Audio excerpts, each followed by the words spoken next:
Today's a good news, bad news day. All right. On a Tuesday. Good news is the chair that I needed to just switch into is more comfortable than the one that I just sat down on. The bad news is the back of it's broken and I might fall off the back of this. Oh, man, you're doing the roller coaster chair today. That is a dangerous game. There are several variations of the good news, bad news game today. Okay. The good news is it's sunny outside. It's a beautiful day outside. Bad news is a little bit chilly, right? Yeah. Good news is You define 45 as chilly? well, relatively speaking, for this time of year, no, right? We're not in San Diego, right? We're not that picturesque Jake Query. Like the weather good format. news is it looks like we're going to have because you like a little bit of a chill temperature just before Christmas, right? To get you in the spirit. But not cold enough. Bad news, not cold enough to snow. So it's not going to be a white Christmas. It might be a rainy one, which is kind of bleh. Yeah, right? I'm not a fan of that. But when it comes to the Colts and it comes to this show, here's the good news, bad news. The good news is I got all of my frustrations out yesterday. So I'm back to the lovable, cheerful, sunshine and roses Jake Query. The eternal optimist that I am. Right? Welcome back. Thank you. Yeah. Bad news is I didn't get a lot of sleep last night. So maybe as a result, I'm going to be cantankerous today just based on sleep deprivation. But part of why I didn't get a lot of sleep last night is because I was sitting there watching and thinking and speculating and staring at the ceiling, going over this situation of the ultimate good news, bad news of which I present today. The good news is for the Indianapolis Colts, they have a chance still, and I would say a very good chance, to finish the year above 500 with their 3 remaining games. Tennessee, like if you had to put each of their remaining opponents into a sound effect, it would be Tennessee. Yeah. It would be the New York Giants. Yeah. And it would be the Jacksonville Jaguars. Meh. They're like kittens, all 3 of them. This is the most winnable 3-game stretch of the year for any NFL team. And the Colts, based on their schedule, have a chance to finish very strong here and finish 9-8. Hallelujah. Over 500. Over the Vegas over-under for the year. The Mike Tomlin special, baby. Right? Anthony Richardson gets to play 3 more meaningful games and get more games under his belt. Bad news is they're still not totally eliminated from the playoffs. Because they're going to toy it around and they're basically going to be a cat that's playing with its food here to keep us interested in the fact that the playoffs are a possibility. But at this point, and I'm not trying to be back to yesterday's cantankerous, angry, bitter Jake Query or sleep-deprived. But at this point, realistically, and I know that ultimately, and we said at the beginning of the year, I don't want to sit here and keep moving the goalposts because I try to be consistent.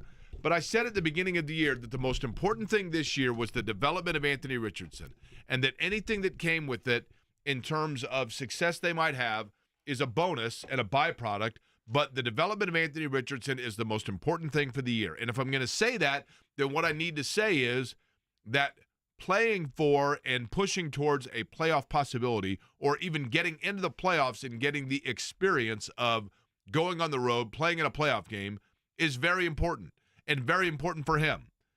There's no loss in any of that, except for this. Realistically, and I know that this sounds ridiculous to say, but I'm curious of the fan base perspective and thought on this. Realistically, do you want the Colts getting into the playoffs or even having a chance in the fourth quarter of week 17 of the playoffs still in play, knowing that gives just enough incentive for it to just simply be team run back next year with a 20th draft pick in tow? I've seen a couple of these hypotheticals thrown out the last 24 hours.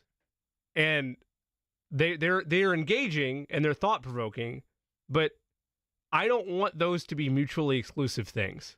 Like, for example, if luck and fate somehow combine with a 3-game win streak for the Colts to end the year, and they get into the playoffs, that doesn't suddenly, in my mind, absolve the team building, my criticisms toward Chris Ballard, my frustration with the direction of the franchise. Like, that's not suddenly absolved and gone away if fate intervenes and they somehow get in. And I've seen a couple of these scenarios out there that are basically like, would you like to make the playoffs, but all of this frustration and ill will that you have towards the current regime goes away. And I sit here and I say, why does it have to go away? Because the biggest caveat, you and I were in the same boat, Jake, to start the year, which is all that matters is Anthony Richardson's development. Legitimately, all that matters is his growth game by game. If they happen to make the playoffs, it's gravy. I threw out one caveat. If there are clear issues still with this team, especially issues that we, the people that couldn't possibly know what it's like to be a general manager and know how to roster build and find the right pieces, we simpletons here. If we point out issues, and those issues are still apparent all year, a la tight end room, a la defensive struggles, even though we give Gus Bradley a pass last week because they did look good against Denver on that side of the ball, but I digress. If the issues that we highlighted are still present, my caveat was you need to look around at West 56th and decide, is the Chris Ballard regime talented enough, knowledgeable enough, trustworthy enough to build around Anthony Richardson moving forward? This year has been like this chair. It has been, very much. It's been the Richardson roller coaster trademark. Hang on, I got to change chairs again. While you swap out the chairs, that's what I want pondered here, is that I don't know why they have to be, nor should they be, mutually exclusive things. If fate intervenes, great. I'm glad the Colts got their bacon saved because the Chargers couldn't take care of business against the Patriots, the Raiders, and the Broncos over the final 3 games. That shouldn't then give a free pass to the run-it-back philosophy if you're ownership of the Colts, in my mind. They're going to run it back. I mean, partially. But how in-depth? Do you mean with personnel, front office, everybody? If I had to guess, and I would think, and I think it all comes down to, here's the thing. You have, and I think the Colts are smart enough, and in particular Jim Irsay, to know this. When you have a franchise quarterback, and by franchise quarterback, I don't mean necessarily a quarterback that you can look at and definitively say, this guy is, we know, the future of the franchise. But franchise quarterback is, to me, the definition of that is a quarterback that you acquire well before what you perceive to be their career ceiling, because you believe that it is one that you can build around, and your personnel and the structure in which you're putting around the quarterback is based on that quarterback. You're committed to him. Correct. And in other words, it's not a 1 or 2 year guy. A franchise quarterback is one that influences personnel decisions. That's the best way to say it. A franchise quarterback is a quarterback you have that influences personnel decisions. Phillip Rivers didn't influence the way the Colts built around him. Gardner Minshew didn't influence the way the Colts built around him. Anthony Richardson does. And when you have a franchise quarterback, or one that you are hoping becomes exactly that, then what you need to do is you need to give it the proper amount of time before you can definitively make a decision whether or not you are all in and you're going to go ring shopping. And I don't mean Super Bowl ring. I mean like you're going to marry to it, or you're going to break up and go see other people.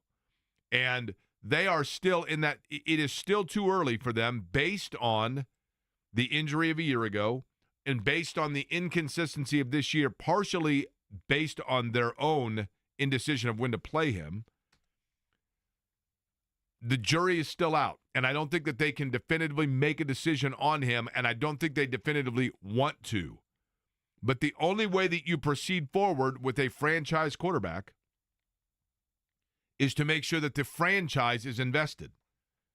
So you cannot have a franchise quarterback and then bring in a new general manager and say, by the way, you've got to build around this guy. You cannot have a franchise quarterback and a general manager, but then fire your coach and bring in a new coach and say, but this is your quarterback. It has to be they have to be attached at the hip. Certainly, Ballard and Richardson, I think, have to be attached at the hip. And I don't think, even if Jim Irsay, and I'm not saying that he does, even if Jim Irsay wanted to move on from Chris Ballard, I don't believe he wants to, but I'm saying in this scenario for the sake of the discussion, if he wanted to move on from Chris Ballard, I don't think that Jim Irsay would do so because he knows that Ballard is attached via Velcro perhaps, but he's attached with Anthony Richardson, and so therefore they want to give Richardson more time because I think they still are. Richardson is a fascinating character because if you watch, for example, that first drive in Denver when he goes right down the field and then he scores on that, basically quarterback option, and you're going, yeah. I mean, this guy's virtually unstoppable when they do that until you've got to throw the ball. And then all of a sudden, things get ugly in a hurry. Right now, Anthony Richardson is Pedro Serrano. If you've ever seen Major League, this guy hits it a ton. Why didn't anybody else sign him? Give him a curveball. There you go, right? It's kind of the same thing. This guy's unbelievable. Why didn't anybody else draft him? Throw a 4th and 8. There you go. I think they still believe that can come along. But in order for that to happen, I think they feel like they have to have the symmetry around him. And quite frankly, 9-8 and flirting with the playoffs and continuing to develop him until they punt on him, I think it's status quo. I would agree that is the general logic around the National Football League, and I said this yesterday. I don't think they're going to make a change off of Ballard because I don't think this is even the most egregious season they've had underneath his helm, and they didn't fire him in the past. So why would they make a change now? There is that old school philosophy, though, of, well, because Ballard took him, you can't move on from him because the next general manager might not want him. That's a difficult conversation that Jim Irsay has to have with whoever a Ballard replacement would be. Like, if you feel like the personnel around Richardson are not adequate enough, that the man making the selections to improve the roster is not doing an adequate enough job, but you still believe in Anthony Richardson, you should move on from the guy that's picking the talent from him. And we'll have all offseason to discuss that, and they still have 3 games and some help to potentially sneak into the playoffs. But my takeaway the last 2 years, even more beyond that, but especially now, my warning has been, what if you're right on Anthony Richardson, but you're wrong about Chris Ballard? And it's arguably worse to be wrong on Chris Ballard, because if you're wrong on Chris Ballard, let's say you wait another year on this run it back thing, but Richardson shows a little bit of promise. But we go through another offseason where, hold on, wait a second, that cornerback room, I don't know, like there's a lot of young bodies out there. They could use some more help within the wide receiver room. Are the tight ends still working in the concession stand? Like, what's happening here? If you have that warning sign again this offseason, issues again aren't addressed, and you look around the roster and say, well, Richardson looks okay, but man, the rest of this roster is kind of bad.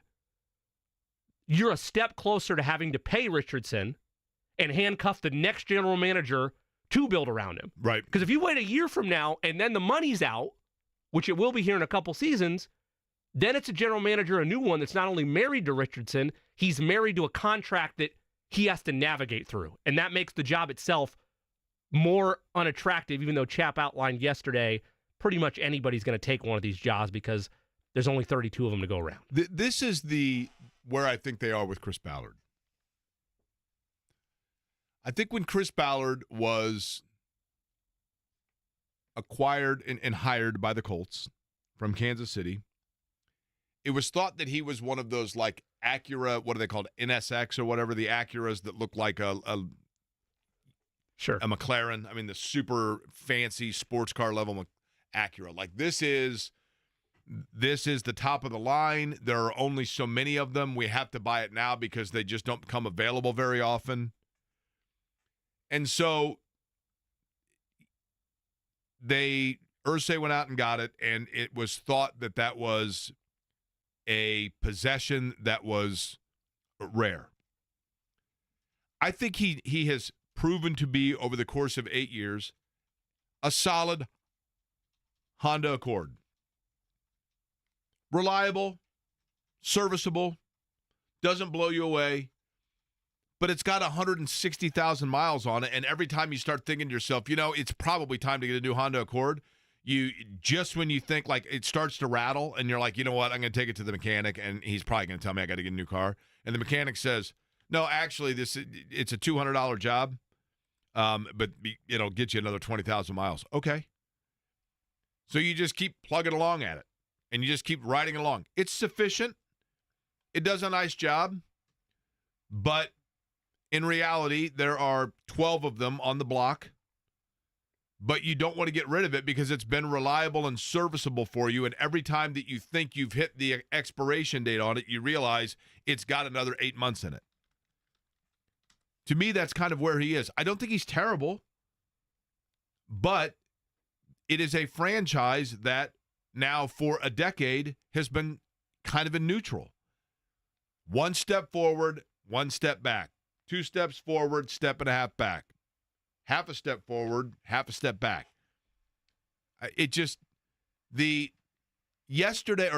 Sunday's game in Denver has been something that we've seen almost annually. When they have had their biggest games where they have to take a step forward, or their biggest games where the season is in the balance, or their biggest games where the world is watching. For the last half decade, they've lost them all. And usually, not because somebody came and punched them in the mouth, because they actually bit their own lip and tasted their own blood, right?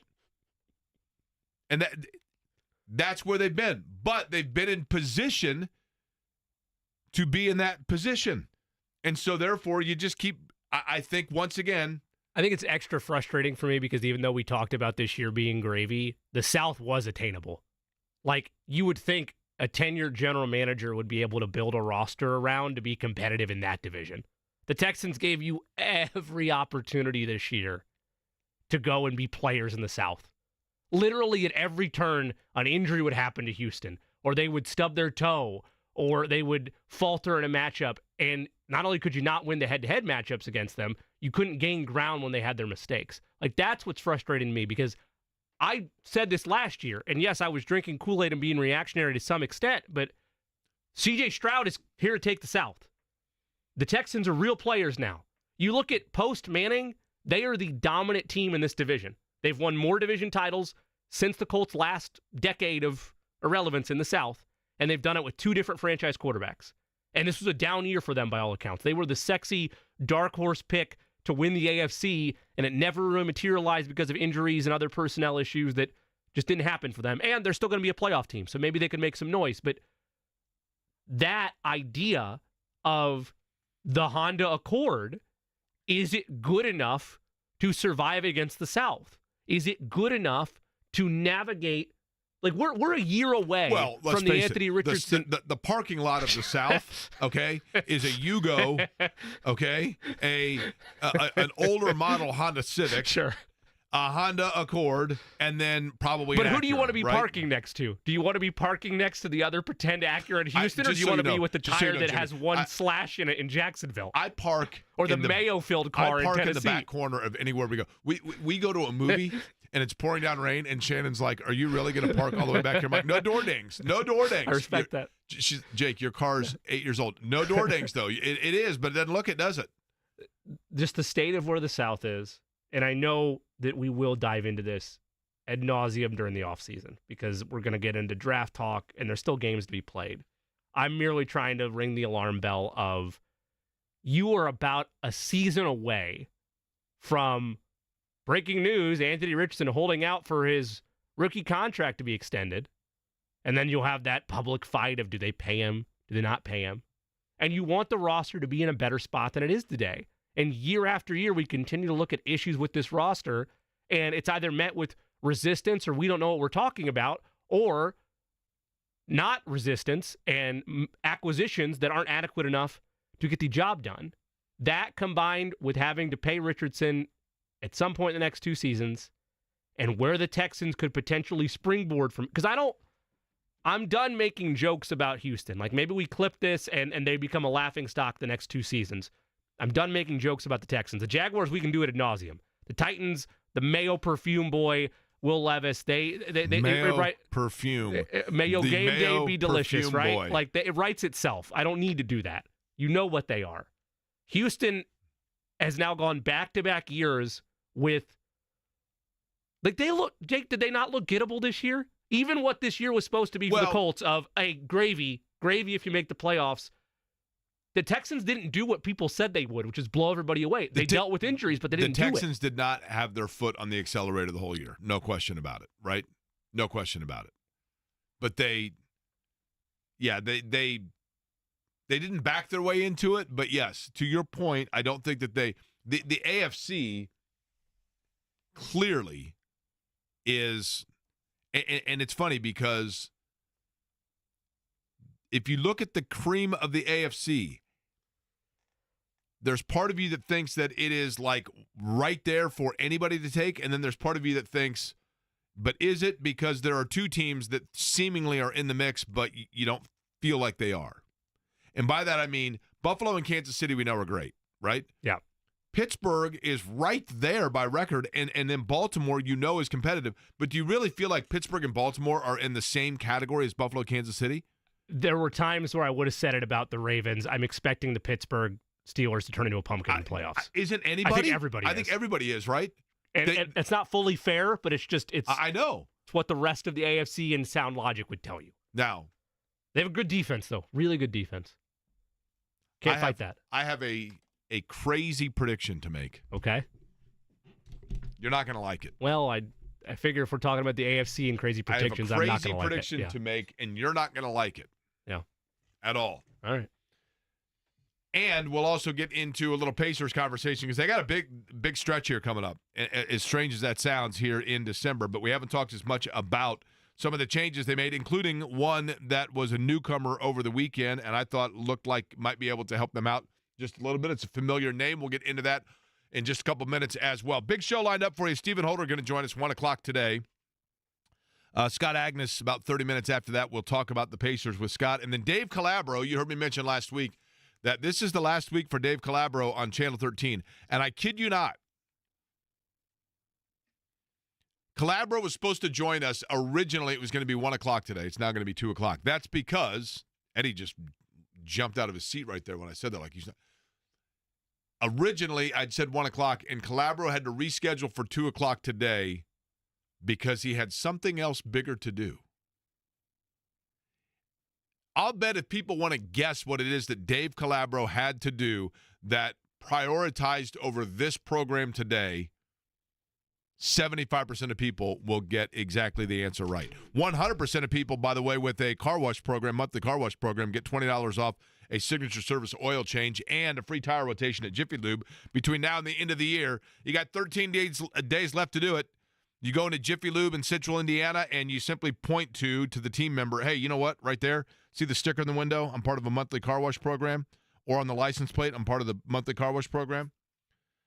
You do that, and automatically $20 off a signature service oil change and a free tire rotation from now until the end of the year at Jiffy Lube in Central Indiana. Your one stop for all of your maintenance needs and vehicle needs where you never need an appointment. That is Jiffy Lube of Central Indiana. All right. My letdown for Jimmy and what Calabro's doing. I'll tell you both on the other side.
Dave Calabro, who's going to join us at 2 o'clock today, was supposed to be at 1 o'clock, but he has a haircut. Said he's got to look good for his last few shows on television. You got to respect that, right? Of course. Of course. Game knows game, right? I don't have good hair, though. Dave's got good hair. I don't have good hair. Interesting stuff, by the way, that we'll get to in about 15 minutes from one of your favorite Colt players. Eddie Garrison's fit to be tied, but he's not alone. Several Colts fans, I think, are rolling their eyes today at one of the Colts' marquee stars. That in about 15 minutes. This year, to me, when I look at the way things are shaping up, you ever go to an NFL or an NBA game and they have that deal where they're like, okay, fans, it's time for the red, blue, green, and yellow race up on the Jumbotron. Section red, yell loud. And they have the 4 dots that are racing. And it's controlled by your cheers and nothing else. It's just your cheers. That's the actual accurate measurement there. And if I yell louder, the car is going to go faster? Correct. Okay, good. And like one little dot gets way out in front, then it drops back, and then another one, and it's back and forth, back and forth. That's what the first 70% of an NFL season can look like when you look at the teams in the AFC or NFC jockeying for position or whatever else. You know, going into it, you have a general idea who are going to be the best teams, but you know there's fluctuation that takes place, right? So this year, you knew going into it, give a lot of credit to Buffalo, because when they booted Stephon Diggs because he was a diva, and and a lot of people thought that last year their window closed, and they're better this year than last probably, and Josh Allen's a big part of that. And Kansas City is Kansas City. Now, we haven't even mentioned to Jimmy yesterday nor today have we mentioned anything about the ankle sprain of Patrick Mahomes. Although Jimmy came in here and it was a little bit odd. He has a bandage wrapped around his ankle with a little cross on it. I find that strange. But you can donate a lot of different ways, Jake. The NFC, Detroit is clearly the class of the NFC. But, again, also speaking of injury, they just lost a big one at the running back position. Hutchinson, they're now saying, may be able to be available if they were to get to the Super Bowl, but they're losing a player a week and sometimes more, like over the last 4 or 5 games. It's awful what's happening to the Lions. They are reeling in, right? They lost 3 more starters on this past week. Yeah, one of their best offensive players, right? Yeah, and then Carlton Davis, one of their top corners, and then Ali McNeil, one of their top defensive linemen as well. They still have Sonic, though. Lost Knuckles. That's right. That's an ode to Jahmyr Gibbs and David Montgomery. This feels to me like the kind of year where, if you look historically, there is a franchise in the last 25 years. I know that that's kind of a random, long-term projection there, and it doesn't translate. What happened 25 years ago with a franchise is basically, and for all intent, totally irrelevant to 2024. But if you look historically speaking, there is a franchise that has won a couple Super Bowls. And the one thing that it has in common is the years that they've won the Super Bowl, they were not a sexy, even pre-playoff Super Bowl pick. And then all of a sudden, because you were focused on other teams that were supposed to be the toast of the conference, here comes this team that's just hanging around, and you're like, wait a minute, I forgot they're still there. And they just kind of fall their way into the Super Bowl, and then all bets are off. And it just feels to me like one of those years where this team is going to make a Super Bowl run and represent their conference, and it would not make Jimmy Cook happy. Would you like to guess what team I'm talking about, Jimmy? I have 2 guesses in mind, but I will go with the Baltimore Ravens. Correct. Doesn't it just feel like a typical Baltimore Ravens year? And I asked the other day on the X-Post Twitter during the Heisman Trophy presentation, I asked the question, what Heisman Trophy winner had the best pro career? Okay? And the answers that came in,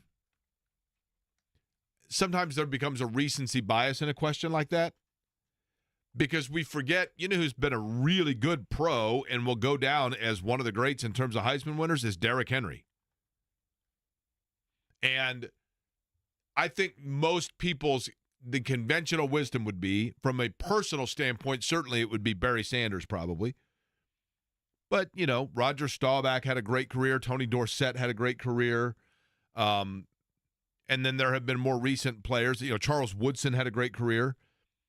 And somebody said, look, the reality is, if he gets a Super Bowl, Lamar Jackson puts himself in that category. And I'm like, you know what? You're right. He's been a consistently great player. And I know that when, like, was it last year when they were the number 1 seed? Yep. The years seemingly where they're like the number 1 seed, that's where you just can see it coming that they're going to stumble at home in some 40-degree, rainy, soupy day, and they fall short. It's the years when they are like a 4 seed or a 5 seed where seemingly the Baltimore Ravens are just like that pest that won't go away. I kind of like them, but you know what I mean? That just won't go away. And this just feels like that kind of year. I mean, their 2 Super Bowl runs were wild card years, to your point, in 2000 and 2013.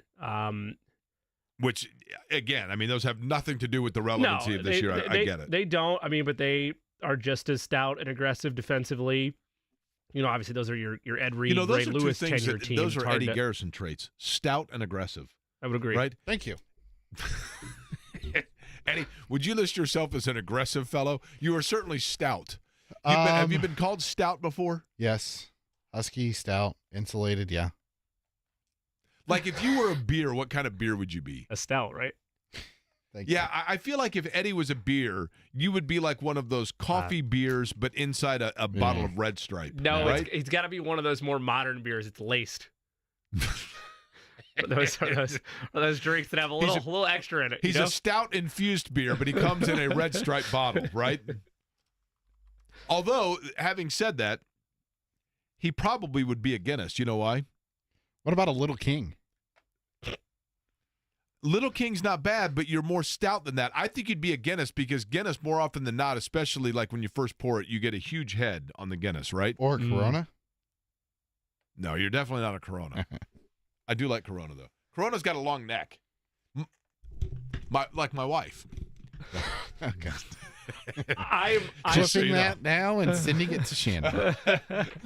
I'm soaked, as we know, well documented on this program, in Chiefs bias. Yes, I still think they're going to make it back there despite all the offensive struggles that they've had this season. I think that's and their defense taking a step. Yeah, for sure. Buffalo worries me the most because of what they can do in the blink of an eye, seemingly offensively. But I think if you look around the AFC, there's an element to everybody that is gettable. Lamar Jackson, narrative or not, still hasn't been able to do it in January. That Buffalo defense is horrific. Like, we could talk about whatever we want about their offense. Anybody could put up about... their best defense is their offense, correct. Right? And from Kansas City's standpoint, you are in this scenario where, is it a luck factor? You're not the high explosive offense anymore. You're the Brady 2000s time of possession. We're going to milk the clock as much as we can and put together an efficient drive. The Steelers, they don't really have an offense to complement what their defense is. There are flaws all along the AFC, so I'm not going to fault you for saying, man, give me Baltimore, because to start the year, they were projected by many as the team to represent the conference. Hey, now, don't look. The Cincinnati Bengals, they're right there, They're like the watermelon gummies of the real world, baby. right? I know. By the way, my buddy Kurt points this out. Eddie is a Mickey's Big Mouth. Yes, perfect. That is exactly right. You are the Mickey's Big Mouth. How the heck can he say that? He's never met me. Well, he can see you, first off. Nope. I'm never on camera. And he knows based on the description, he knows Mickey's Big Mouth. And you are a lot like Mickey's Big Mouth in the fact that, like, when you've had too much, you've had too much quickly. You're like, okay, I'm good. Don't look now. 5% really? chance for the Bengals to get in. Don't look now. That's heartbreaking, Jake. One of the most popular Colts, one that you folks know and love, and is very easy to root for, but he's catching a little bit of grief today. Eddie notably was the one to point it out, and then you look at it, and fans seem to be saying, whoa, whoa, whoa, whoa. Might want to check yourself a little bit there. We'll tell you who and what next.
If I were to ask Colts fans,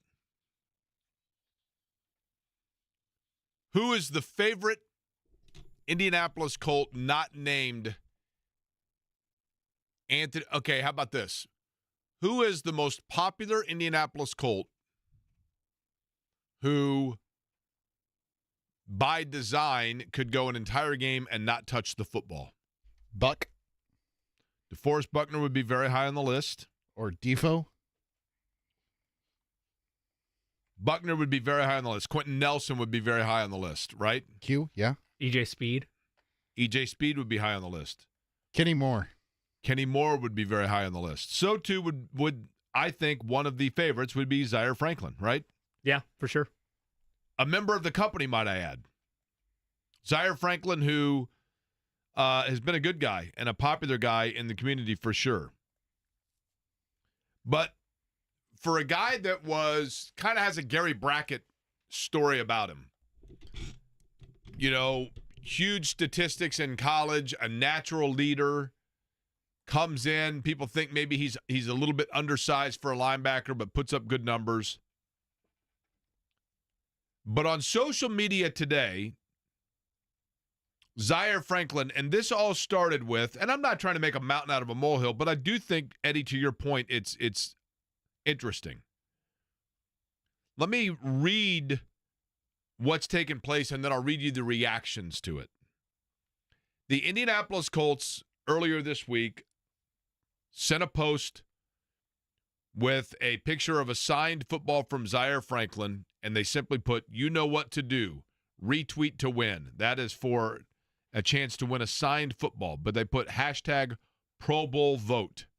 Then later, earlier today, they followed that up with another promotion to get him to the Pro Bowl, understandably so, from the Colts website, or the Colts, Twitter account, X, whatever you want to call it. Get Z to the Pro Bowl. Retweet, hashtag Pro Bowl vote, and then they tagged him on it.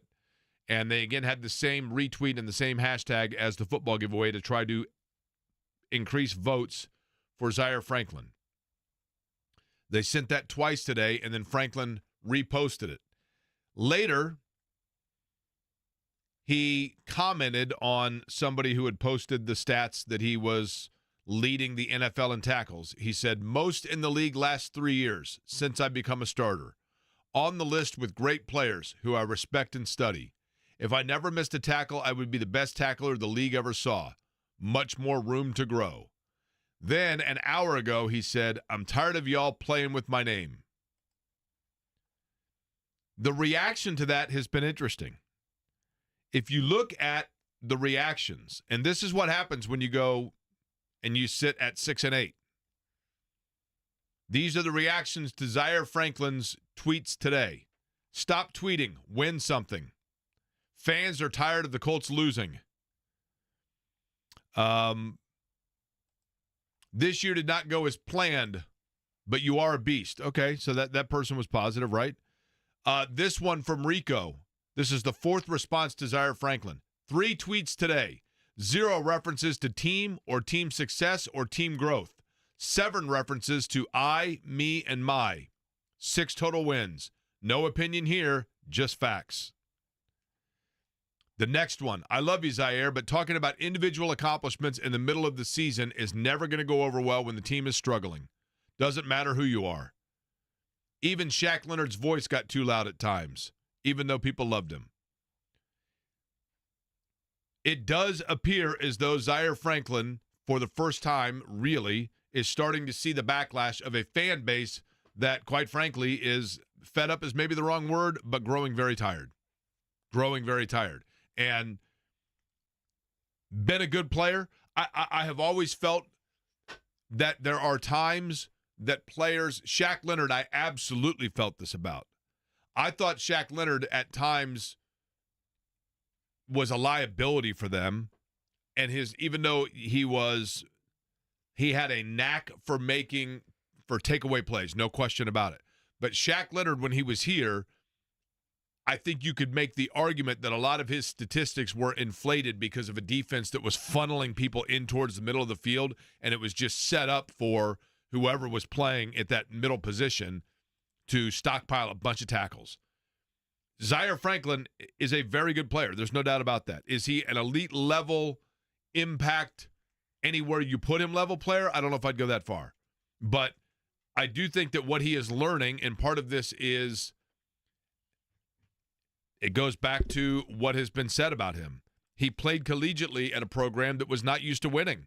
So understanding what happens when you have a fan base that has tasted the ultimate success, albeit becoming more and more of a faded memory, but there is an accountability here from a fan base that appears almost more so to be there than at times within the staff itself. I mean, Franklin's been in the league since 2018, and I really like Zaire. Like, I think he's a talented player. Like, by all accounts, a pretty good dude.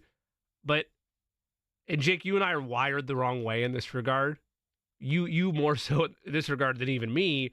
We think worst case scenario. We think optics. We think how does something get perceived, or we play out scenarios in our head. I don't know how you can come off of a game that might have cost you a trip to the playoffs. It certainly took everything out of your own hands. And sure, the defense played great, but when you've been around a team in a locker room and one goal, all that stuff the Colts preach, and you likely miss out on it, unless you're new to the scene, I don't know how you don't see or envision negative reaction coming back from bumping up your own stuff you've done this season. And at least based on that thread of tweets or posts, whatever you want to call them, that's what I think happened there. Because the last tweet, I mean, we could infer whatever he's talking about, taking his name out of their mouth, but like I would assume that's from the negative backlash that has been received from those two posts back to back, because most of them are, hey, man, what are we doing here? The playoffs are likely gone. So I don't know. That's just how I'm wired. I'm always, subconscious of actions and motives, and I don't see how you lose sight of that. You know what I just thought of? One of the best ways to communicate during the course of the show, because I enjoy people's input here, is when people will text me. Because, I give my number out on the air, right? Correct, yes. This is the wildly popular and shockingly unsponsored text line, right? Yes. Now, we have obviously the Express Pro Tire and Auto guest line for the phone, but the text line itself. It does not have one yet. You would think that some company would say, you know what, that guy gives his number out. This is a perfect way. We should get on board with this. Yep. Because then you can get this kinds of insights, which you can't get elsewhere until you are privy to reading through my text. Jake, this is such a good point. Such a good point. And I apologize that I don't have the name in my phone, because this person deserves total credit. This is such a good point. There is not a current Colt on the roster that would sit at the adult table at a Colts reunion. Zaire Franklin should have never started his podcast to let people see behind the curtain. The plucky underdog was way easier to cheer for. I think there is a lot of truth in all of that. He's a very likable guy. I mean, I've been around him a little bit away from the. He's a nice guy. He's a likable guy. I agree with the angle of, yes, the plucky underdog's easier to root with, but we live in, right or wrong, a sports society that has evolved to the point that you look around at other athletes and you say, hey, they're doing a podcast. I could do one of those. I'm not going to sit here today and fault or bring up Speed and Franklin's podcast in association with him having the recklessness to tweet about his stats after a loss. I don't view those as mutually exclusive items. That said, yes, that texter is correct. It is much easier to cheer for somebody when they're hiding in the shadows and they're the plucky underdog. Yeah, I love that guy, versus when you put yourself out there. But I'm not going to fault Franklin and Speed for giving fans, listeners, whatever, access or insight they wouldn't have had otherwise when they see the Manning cast going on, or you see the Kelce's doing their thing, looking for more active players. That's just the way the media landscape is shifted now. I don't fault them for that. Pacers on the road, by the way. They don't take off until presumably tomorrow. They will be in Phoenix on Thursday night. They're practicing right now. Ben Shepherd is on the floor. That is good news for Indiana. Rick Carlisle joined Kevin and Andy this morning for the wake-up call with KB and Andy and talked about the importance, for example, of Andrew Nembhard and having him out there with Halliburton and how that's maybe opening things up for Halliburton just a little bit. Halliburton's old club, Sacramento. Pacers will be there on Sunday, and then they round out the trip with a back-to-back playing Golden State on Monday. So it is a what? A back-to-back games. A Baba? No, nobody says that. So nobody 3 says games. Brooklyn either. So no, that's not true. That is true. No, I can take you to Brooklyn, and I can show you the guy that does the tours that lives there, that says that, and that thus was the birth of that phrase. At Phoenix, at Sacramento, at Golden State, 3 in a row on the road, and then they come back home, and it doesn't get any easier because you got Oklahoma City at home, and then you go on the road for 2 in a row at Boston before we come back to the Bucks. So it is a tough stretch. Tread some water, baby. They're going to have to try to do that, but getting healthy would be priority number one here. But this is, between now and the first week in January, it is tough sledding for them in terms of the schedule. You're kind of mapping out what the post-Christmas outlook is for this team. Because if you, just fall off a cliff over this stretch, I'm not saying it's insurmountable, but it becomes all the more likely that you're a play-in team and fighting to keep a play-in spot over the next 3 months versus getting an opportunity to be a top 6 seed and avoid the play-in altogether. So, yeah, very critical stretch. Stephen Holder, of course, with ESPN, talking about the Colts. We might ask him, you think Stephen will be, how do I word this? Think he's excited for the Pop-Tart Bowl?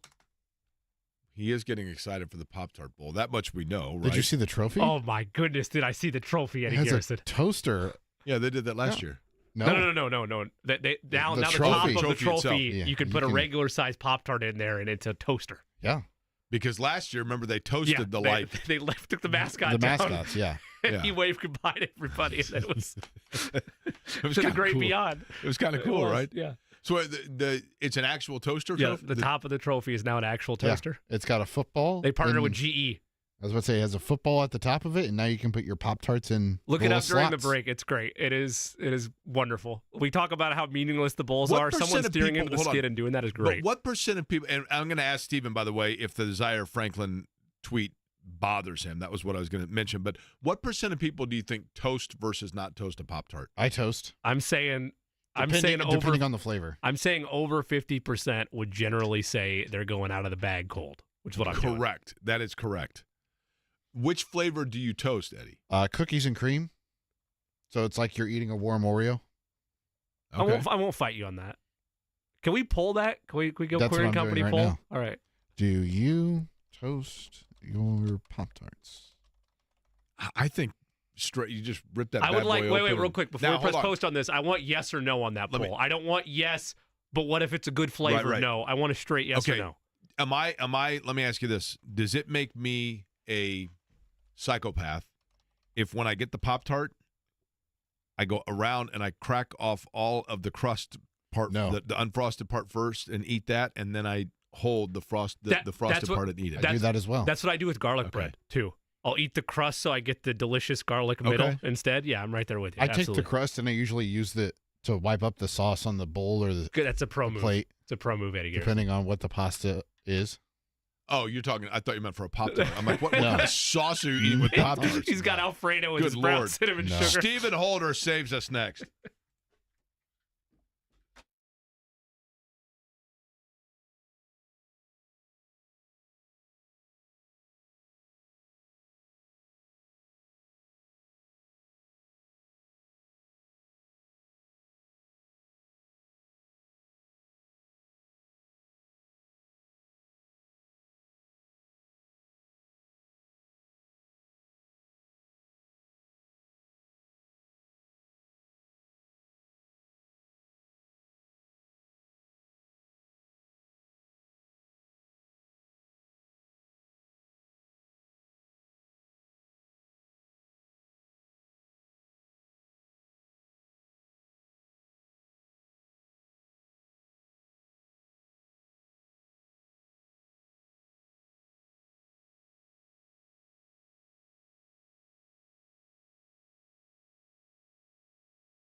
Stephen Holder is with ESPN. Of course, you can read his work at ESPN.com.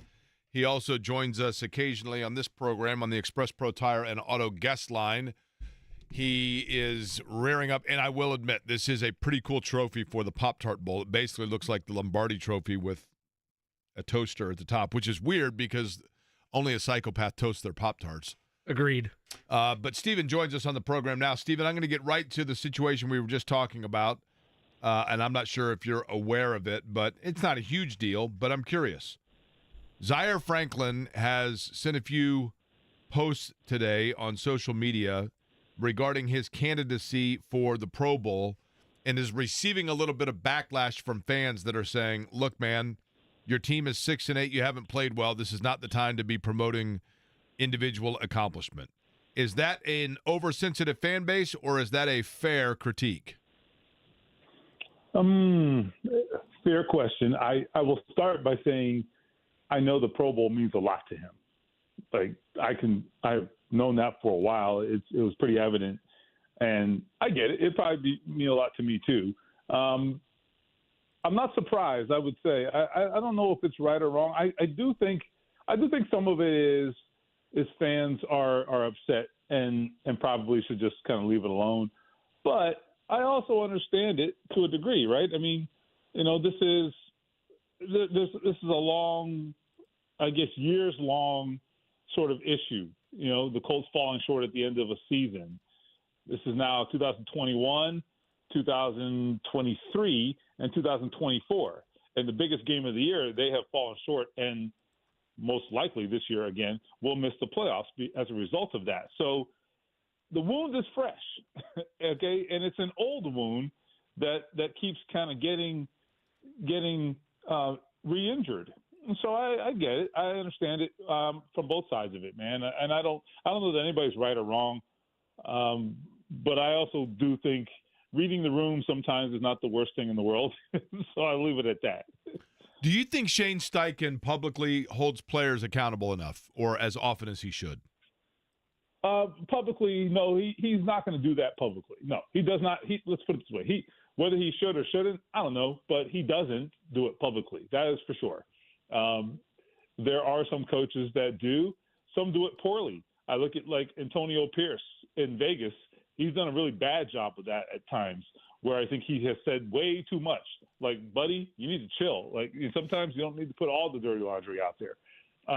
So that's something that cuts both ways, and I think it can impact your locker room in positive or negative ways, depending on how you handle it.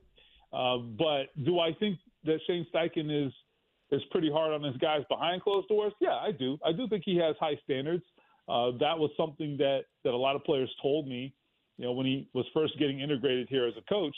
They told me about the high standards that he had. It doesn't mean they're going to play great all the time. It's just that the understanding was that there is a high expectation and you have to meet it. Now, whether we are seeing that play out in terms of players, maybe playing less, being benched, et cetera, I don't know that we've seen a lot of that. But do I know that they have high expectations and are held to a standard behind closed doors? Yes, that is true. But I'd also end it with this. I think we're just seeing a lot of underperformance all around. And at some point, you are what you are, and it doesn't matter what standard the coach has. I just think players fall short sometimes, and I think that's where they're at. Stephen, Anthony Richardson is an intriguing player because there are some things that he does well and well beyond his years that are almost unprecedented for his position. There are other things that are the most critical aspect of his position where he falls well short and needs massive improvement. Who is closer to the Anthony Richardson of their respective job, Shane Steichen or Chris Ballard? Oh, that's interesting. I would say I think Shane Steichen is actually very often, I think, shows that he's a young head coach. And that's not a compliment. What I mean by that is he does things that I think maybe he will learn to not do in time. but isn't there yet. Example given. So, for example, I think some of his play calling decisions and some of his personnel decisions. All right, here's an example. Like, I think sometimes one of my big critiques of Shane Steichen, I think, is KB was just talking about this on the conference call with the coordinators, and it's something I talk about all the time privately. I think that he is a little bit too much of a plays over players type of guy. That is a coordinator mindset. Do you know what I mean? In other words, an offensive coordinator's job is to come up with good stuff and to cook stuff up. And sometimes when you take that approach as the head coach, when you are now deciding who does what and who's in what position and who gets the ball, I think that sometimes can get in the way. And when you should be thinking, okay, you know what, let's do what makes sense. Let's get the ball to our best players as opposed to let's run this great play because I think it's going to work. And the trick play, I think, is an example of that. Like, no, if you cannot run that play with A.D. Mitchell. No. You can't do it. I will never, ever, ever, ever relent on that. I'm sorry. I don't care if it worked in practice. That is a plays over players type of decision. So I'm getting on a tangent here, but it's frustrating, and I don't understand why or what A.D. Mitchell has done to engender that kind of confidence. It's stunning to me. I was stunned by it. So anyway, I think as you become a more mature head coach, you take a step back and you're more prudent and you're more, you kind of think more about those things as opposed to falling into the coordinator mindset, which is, oh man, I got a great play and you're going to love it. It's going to work. Trust me. I think that's a mistake that he has made. So hopefully he grows out of that at some point. Stephen Holder of ESPN.com joins us on the Express Pro Tire and Auto guest line. Stephen, you mentioned the scar tissue or the wound of failing on the biggest stage, of never being able to finally break through over the last really 5 years or so, trying to get back to the postseason and have sustainability here. Who does that bother at West 56th Street? And let me that's too broad. Who that makes decisions of consequence does that bother? Because Jake and I had the argument about, well, Velcro maybe attached to the hip perhaps with Ballard and Richardson, and it's only year 2 for Steichen, and all. Other organizations of either lesser or even in sometimes greater stature have parted ways with less than what has happened to the Colts over the better part of the last 8 years. Who do the shortcomings, the wound always getting stabbed around this time of year, who does that bother? Does it bother anybody? It should. I know it bothers the fans. I think here's who I think it definitely bothers Jim Irsay. Now, there's a couple of variables here. There is the reality that you don't want to have the instability. You don't want to change head coaches 2 years in. You don't want to keep changing quarterbacks. Obviously, you have had Chris Ballard in place for a very long time, so that's a different scenario. That's a different calculation. But I get it. It's very tempting to say, look, let's just blow everything up. This isn't working. But I do think it's hard. I think if they make changes this year, I think there are going to be significant changes. I don't know that you can just kind of cherry pick a change here, a change there. They've done that. Could you cherry pick GM? Let's just start there. Because I'm with you. Hard. Or is it too tough? I think it's hard.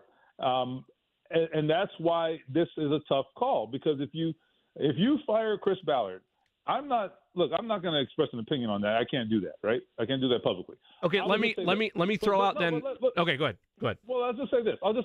But if you do, to answer your question, if you fire Chris Ballard, which nobody across the NFL would bat an eye at, people would get it, right?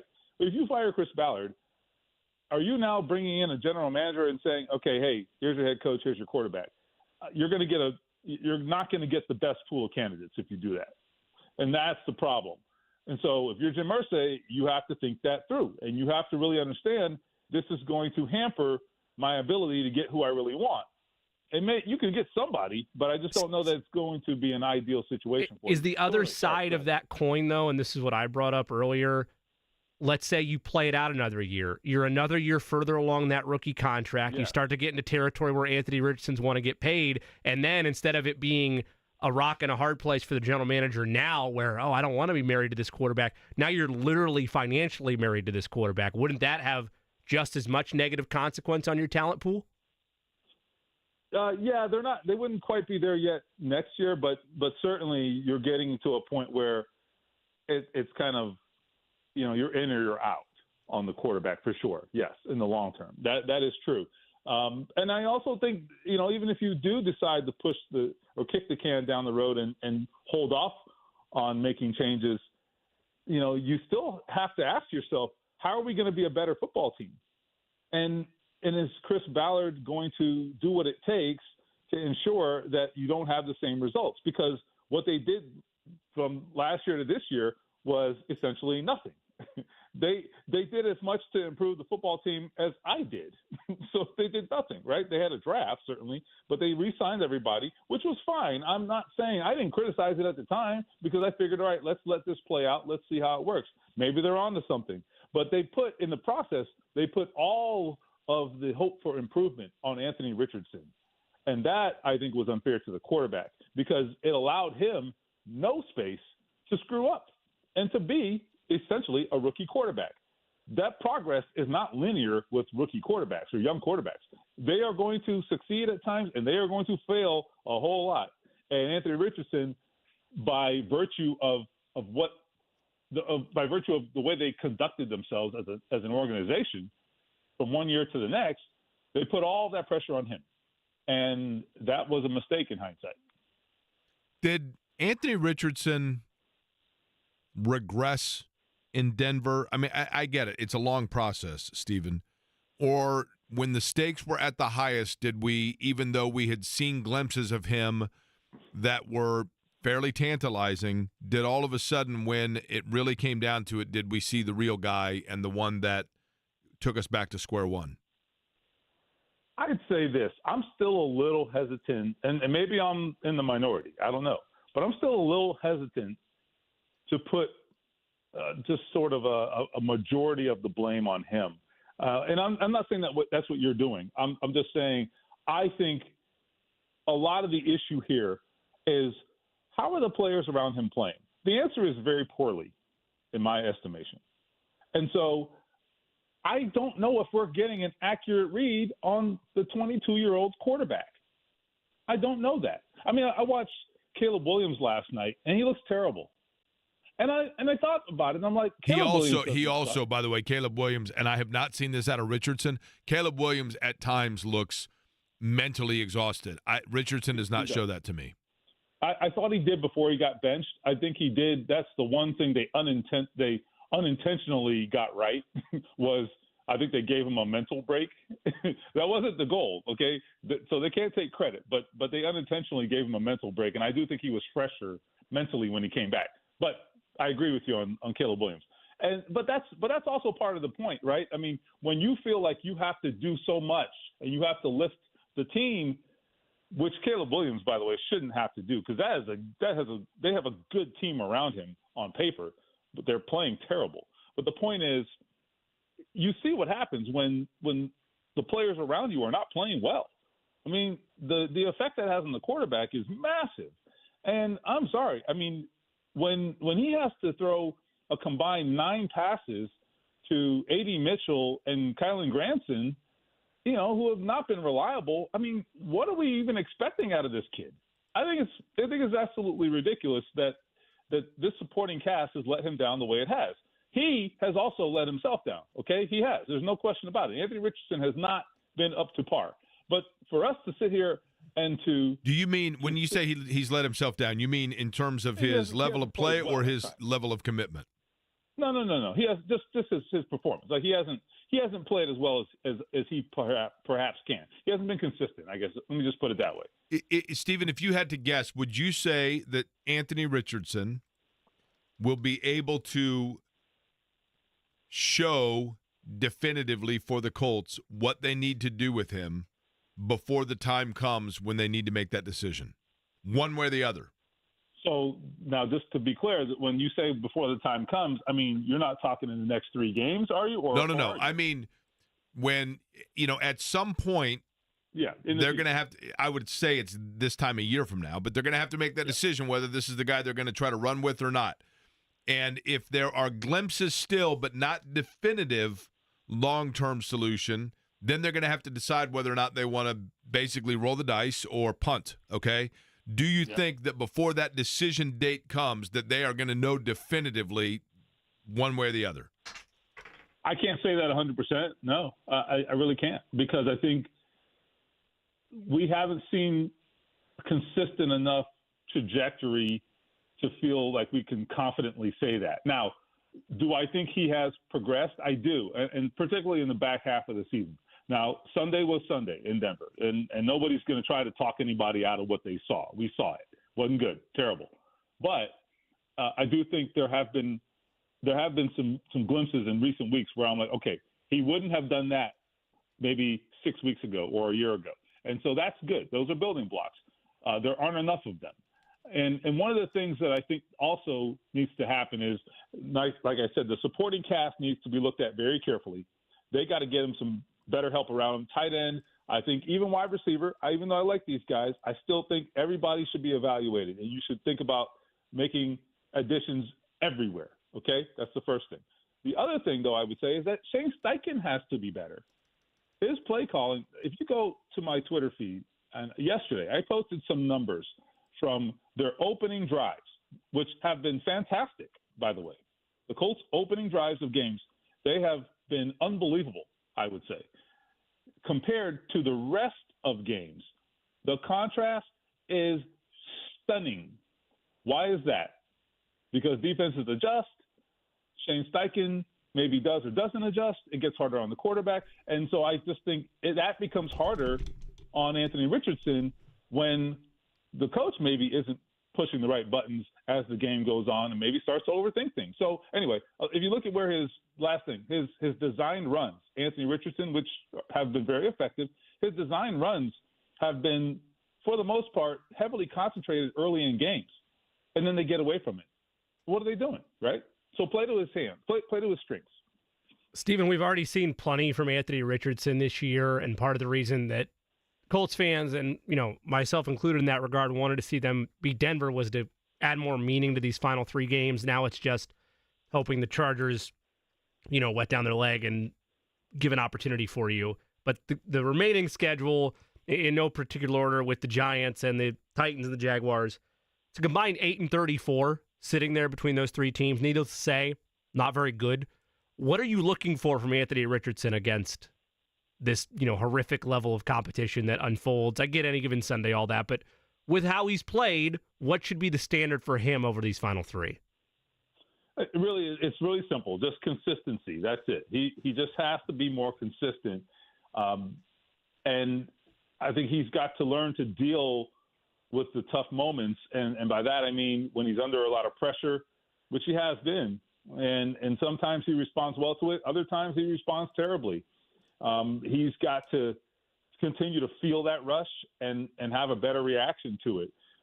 The offensive line is not getting better. So he is going to have to continue to do his part to keep those sacks at bay. He's done that, but then what does he do in terms of making a play under those difficult circumstances? I really do think that quarterbacks define themselves in what they do when the pocket is not clean and when the protection is not sound. That's when you define yourself. So what do we, when we look at Josh Allen and Patrick Mahomes and guys like that, the plays that really, I think, capture our imagination are the plays they make in imperfect situations. So Anthony gets away from the rush, but then can you make a play in spite of it? And that is what's tough. He's got to continue to do that or just do it, period. And then, like I said, just overall consistency. Stephen, is part of what – Stephen Holder's our guest from ESPN.com. He's on the Express Pro Tire and Auto guest line. Does part of what plagues this version of the Colts simply come down to having the positions that are natural leadership positions be occupied by guys that have not yet gotten the maturity to be leaders? And I don't mean that as a knock on them. I'm just talking about tenure. I know DeForest Buckner's a good leader, right? but your quarterback position, your running back position, maybe even like your linebacker, those areas, do they lack maturity? I don't know. I'm probably not prepared to say that. I actually don't even think leadership is their biggest issue, frankly. Now, it would be helpful if Anthony Richardson had more success. He is a captain. If you have more success, you can exert your leadership in a more effective way, But that being said, I think he has commanded a lot of respect. Guys love him. They really do support him and have his back and all of those things. So I don't think leadership's their problem. I'm going to tell you what I think is their problem. And I'm guilty of this as much as Chris Ballard's guilty of this. But we have different jobs, right? Clearly. They overrated this roster. It's really that simple. It's really that simple. I have reached a point where I don't think this team can do it as presently constituted. That's it.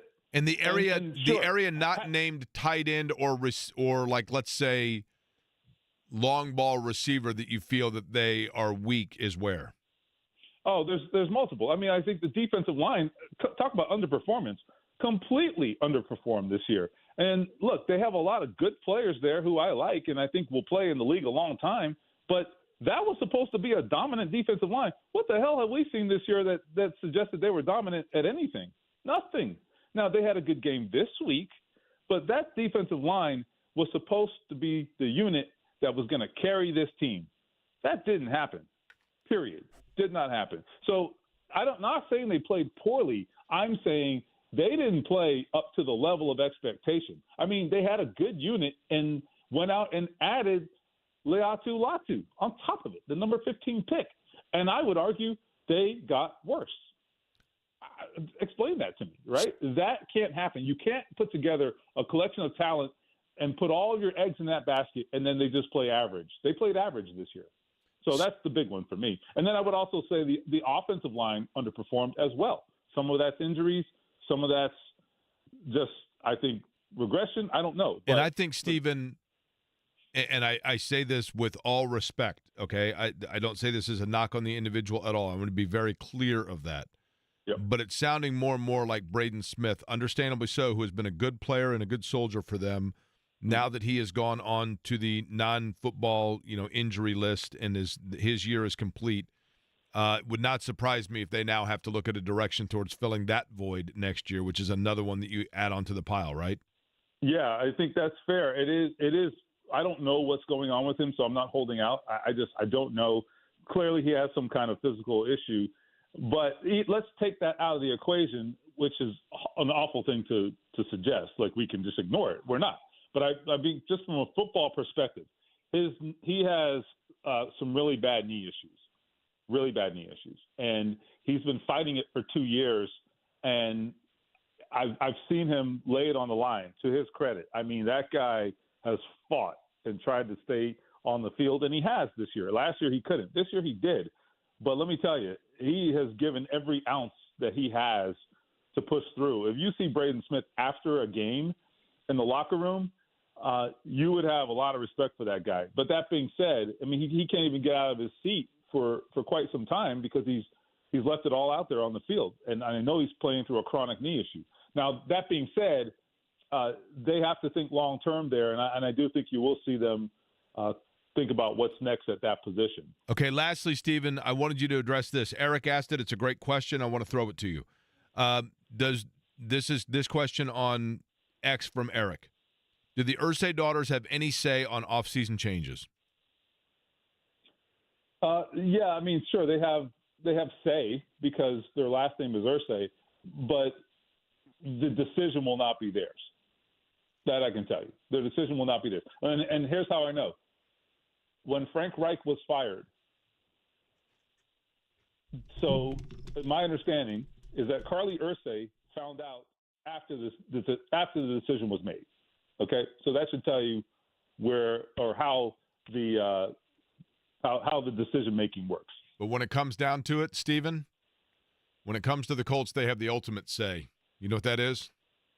I don't. Irsay. You're right. It's going to be his There you fault. go. 100%. There you go.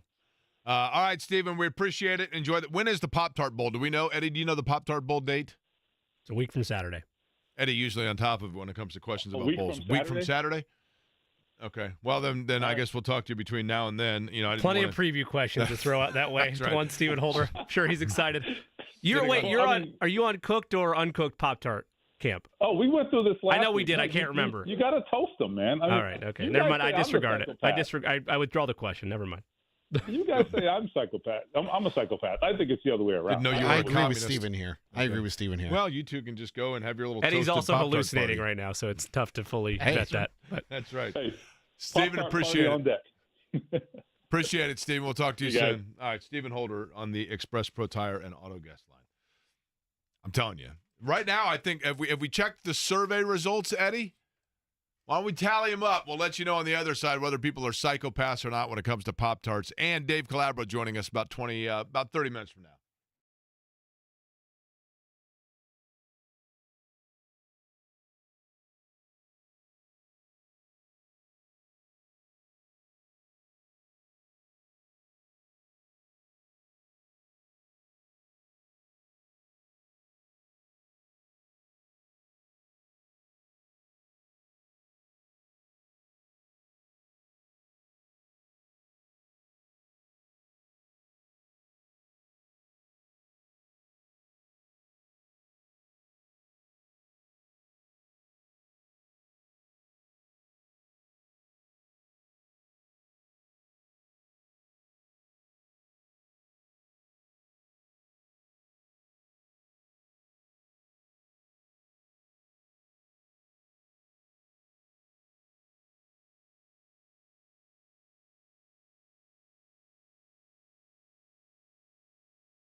Okay, how about this one for you? Okay. Since we know that Stephen Holder toasts his Pop-Tarts, Would you like an update on the poll, Jake? I would. I don't think you're going to want it. Go ahead. So far, just 96 votes in. By the way, you can contribute to the vote/poll at @query_company on X. 57.3% of the votes are yes, they do toast their Pop-Tarts. 0.3. Where did you get the 0.3? 57.3%. It's just 57 to 43. No, it's 57.3 to 42.7. I'm looking at it right here. I'm looking at it right here as well.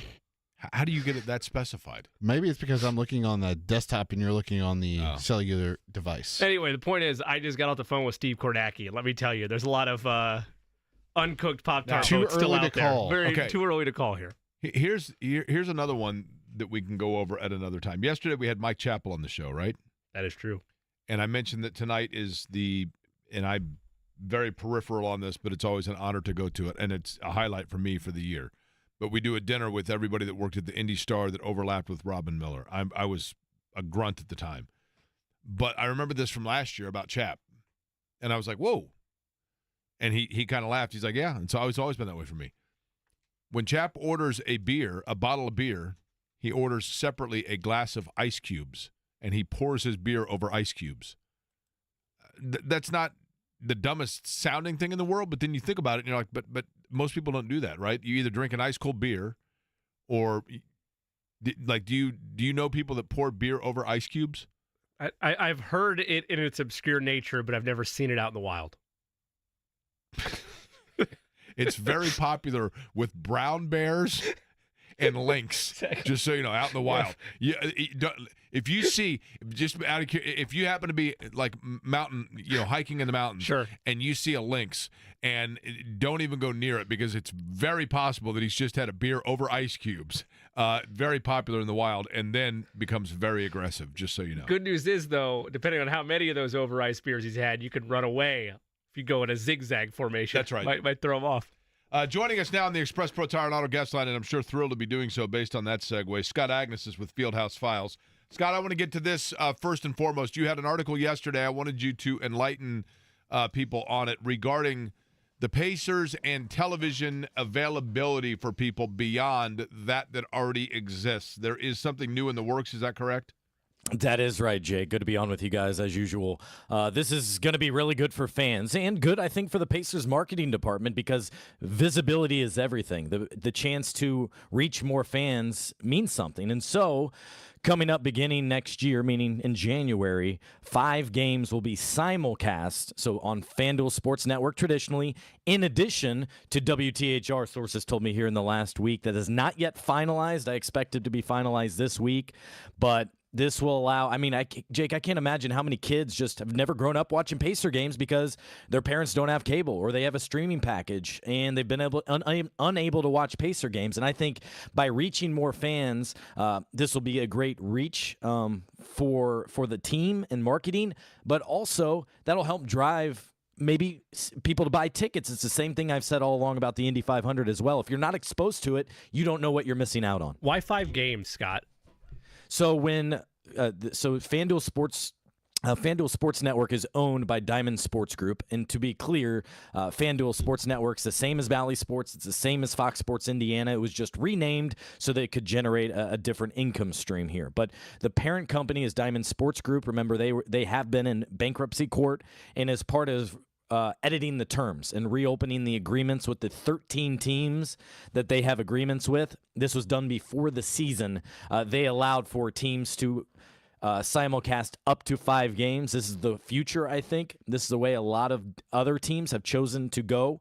A lot of the newer owners, Jimmy in particular, you think about Phoenix with Matt Ishbia, you think of Ryan Smith in Utah, they've moved all their games to over-the-air, expanding their reach and removing that barrier to watch. So this is, for the Pacers, kind of a trial run and other teams. And the Fever have done the same thing, Eddie just pointed out, right? Last year, I don't think, was it all games the Fever were broadcast on THR or the majority of them, right? So there were 40 Fever games last season. 10 of them were on WTHR. 7 We're on their secondary channel. I don't really count that because I'm not sure who gets that channel. I think maybe if you have the cable package, but that defeats the purpose of this conversation. 10 Fever games were on that network. Yes, and 38 of 40 were on a national network.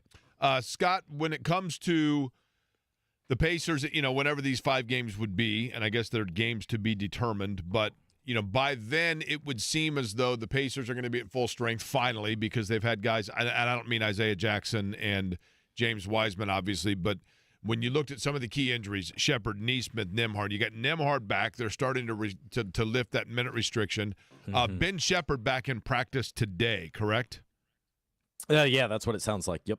Okay, so then Nesmith, what sort of time frame are we looking at? We're still a couple of weeks away on him? Yeah, I believe that's right. I think you're probably looking at the first of the year, best case scenario. He's done well, is progressing, but is still at least a couple weeks away, I'm told. When you look at Nembhard in particular, how much does having Nembhard simply out there without restriction free up, for example, Halliburton and just allow Halliburton a little bit more? We talked so much about Halliburton having Buddy Hield as a safety net. Is Nembhard his new kind of safety net running mate? To an extent, but not quite to the same way. I think the way Nembhard best impacts what they do in the backcourt is he's taken on more of the ball handling responsibilities. And one of the big change that Ty is facing this season is he's getting picked up and full coverage of him, physical contact halfway up the court at least. Like, I think in previous years, those might be fouls, but they were just bodying him up as much as the officials are allowing. So this frees the ball up a little bit, and it allows for them to get into their offense a little bit more. But more than anything, among those 3 players that have been missing and will be returning in the backcourt, I think Nembhard, because of his two-way ability, his way to handle the ball, and being a playmaker like he is, I think he's the most indispensable of them, in a large part why they've had 3 wins in their last 4 games. Scott Agness of Fieldhouse Files joins us on the Express Pro Tire and Auto guest line. We were discussing earlier, Scott, the state of the schedule upcoming for the Pacers. You look at really their next, 5 of their next 6 are on the road against top-tier competition. In the mix of that, Golden State, Boston, Phoenix, 1 home game sandwich in there with Oklahoma City the day after Christmas. How much will we learn about this team in terms of, at the beginning of 2025, when the calendar turns, what they're fighting for positioning-wise, in terms of hanging around that hodgepodge of teams in the play-in or building a foundation for themselves to get a 6 seed or better? How much of that will be uncorked more so over these next 6 or 7 games? Yeah, I think quite a bit. The challenge is you're just not at what your full strength is going to be, so you won't see the full potential, but you'll definitely get a better measuring stick because now they're playing a much more challenging schedule than, say, the last couple of games where what is Philadelphia doing? Embiid doesn't even make it to the second half. New Orleans has the worst record in the Western Conference. That's not a very good barometer, I think, about what this team is and what they can be this season. Now, it's going to be brutal, and I think there will be more losses. I know there will be more losses and wins here probably over the next 3 weeks and such to come. But we'll have a better understanding of where they're at. I don't know what it is about December, Jimmy, but I think a lot of people might even forget how brutal their schedule was last year because of their participation in the in-season tournament finals. They played essentially 8 road games of 9 in a row over like a 2-week stretch. And even worse, after they played in the NBA Cup Finals, then they began a 4-game road trip. I think it was in Detroit. And so they're used to, I guess, this brutal December schedule. And we are going to learn a lot about this team moving forward. Scott, I want you to, and wait until the very end here for your answer, okay? I want you to envision yourself. You're sitting down to watch one of the Pacer games on THR, or whatever it might be, and you're going to have a bottle of beer and a Pop-Tart, okay? In that situation, just give me the number. I don't need to know which one. Just give me the number.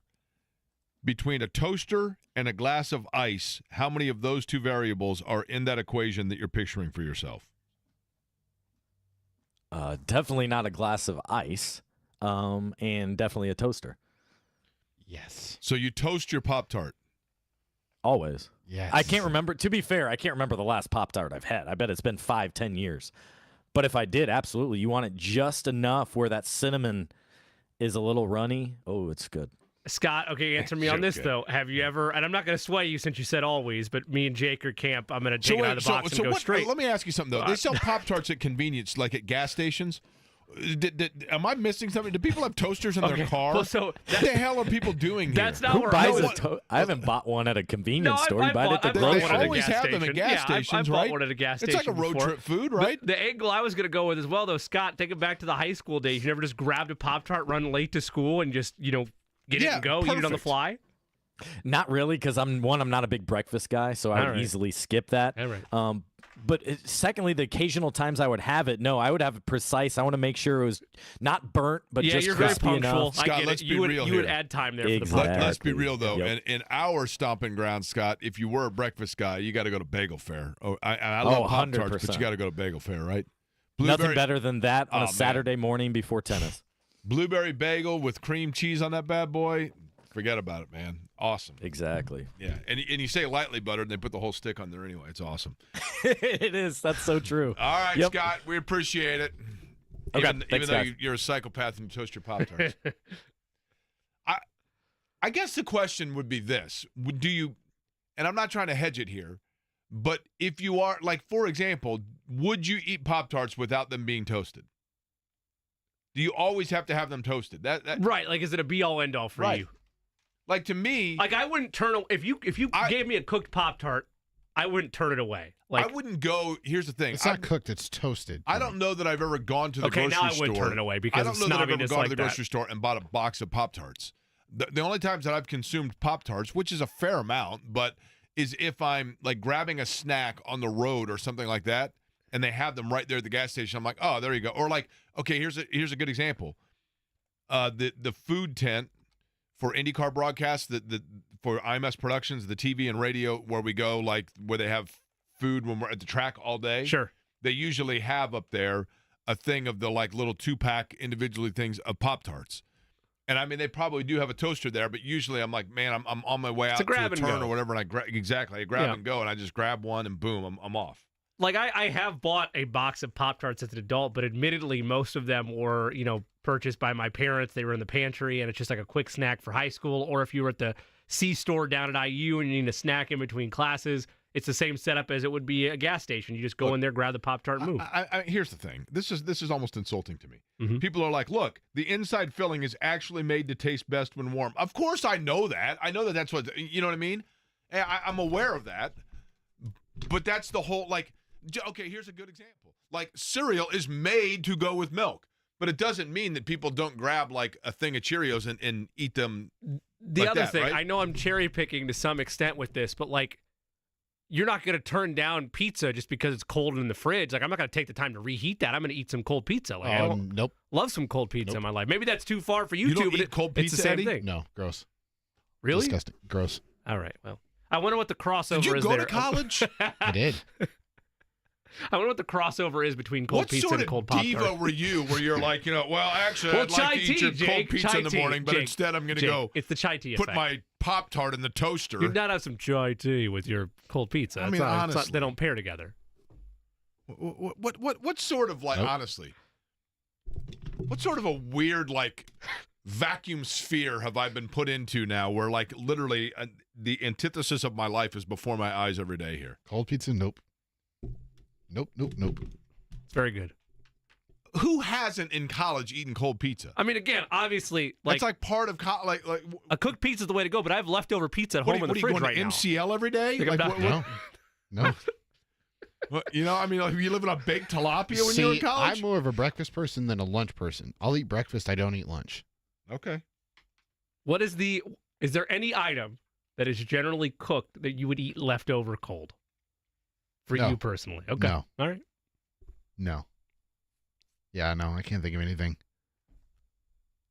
You mean you have to have everything warm? Yeah.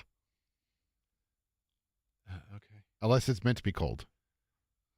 Okay. What about beer over ice? Don't want extra cold. You're good on that. That's fine. I'll bet you $20 Dave Calabro is the is the non. The cold pizza thing, you're in the minority on. Like, you might be end up being right on this Pop-Tart poll that's been, There's no question he's infected in the by, minority. by deep state operatives that Eddie Garrison has running over there. But the cold pizza thing, you're going to be in the minority on that. I know that. I'm not denying Wasn't there it. a morning show called Cold Pizza? There or was. something? It's I what mean, First Take started as. Yeah. Like, that's like, literally, if you go to college, that's the whole point, right? Oh, yeah. Let me guess, you don't eat the crust either. Oh, come on. I eat the crust. I'm not a complete psychopath. You never, like, it. You never ate the crust when it was, like, relatively cold? No, it's always warm. It's never cold. What about a sandwich, like a ham and cheese sandwich that was toasted to begin with, and then you didn't eat all of it, and so it's in the fridge now? Are you going to reheat that, or are you going to take it cold? See, Jimmy, I never. Now, wait a minute. If I eat if I have a sandwich, I have to All eat right. it. Okay. I can't keep it left over. So my buddy Jeff says you got to put understand it in a Pop-Tart in the microwave for 15 seconds. That's not toasted. That's just warmed up. That's not toasted. Hell, put it on your driveway. That's the same thing. I'm talking about putting it in a toaster. Like, you don't. Do you not? Am I the only one that eats a Pop-Tart without putting it in the toaster? I don't have time for it if you're microwaving the Pop-Tart. Yeah, I mean, come on, right? That's almost like cheating.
We've now entered an entire stratosphere of psychotic nature here, okay? Are you That's trying just to Eddie. dive more into my brain? No.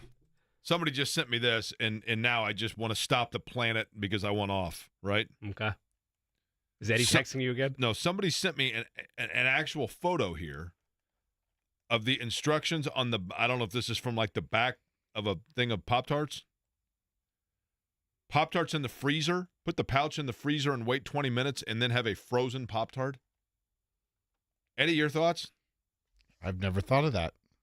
Well, you Okay, just said that okay. you won't eat anything cold that's meant to be warm. If it's the right Be flavor consistent. of Pop-Tart, though, I'd get behind that. I've never tried that before. But if it's like, let's say it was a hot fudge sundae flavored Pop-Tart, and you put that in the freezer, I understand, ironically enough, hot fudge in the freezer, bad idea. But that type of ice cream type deal, I could see that working out. Not every flavor, though. I'm still floored over the cold pizza thing. Me that there too. are people that wouldn't eat pizza the next day. Like, when you're in college, It's called a microwave. No, I'm not saying the microwave doesn't exist, but but first off, okay, hold on. There are certain food. A microwave is a wonderful invention. I'm old enough to remember the first time that we got a microwave when I was a kid. It had a spin dial for the timer, and then when the light came on and you had to make microwave popcorn, which was the newest advent of the Jiffy Pop, I remember sitting and literally watching inside. It was like the movie before the movie. Like, oh my gosh, watch this. The bag like starts, and then there was that soft spot, right, where you're like, you left it in 8 seconds too long. Oh my gosh. But there are certain foods that when you, okay, if you, Eddie, or anyone else ever puts an item that once swam in the ocean in a microwave, you should automatically be removed from your subdivision to never be allowed to eat again. Okay? In addition to that, there are some foods that when you put them in the microwave, it just doesn't have the same, like it warms it up, but it's like rubbery, and pizza is one of them.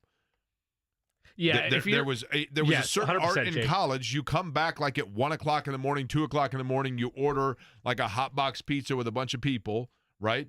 And then the next morning, like pizza so everybody for eats us it. IU folk, but yeah, and either then, way works. Well, it's the same thing. Now. I know. And then you wake up in the morning, and there's still like 3 pieces laying there in the box on the counter, and it's like, oh man, breakfast. That's the other eat thing a piece of cold pizza about the art of microwave. no, because because the it microwave ruins it. It rubberizes makes it. it rubbery. Correct. If you're gonna fight me on making the pizza warm again, okay, toaster oven or regular oven. The problem is though that takes a little bit longer, a little bit more time to get that done. You got to have a little grab and go action. You're just going straight for the cold pizza and calling it a day. If you wake up and you know you're going to eat the pizza, then this is what I would do.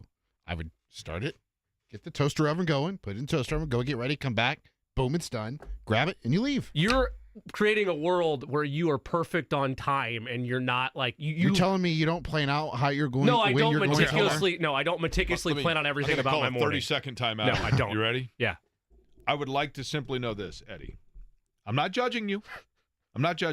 Okay. Simply curious.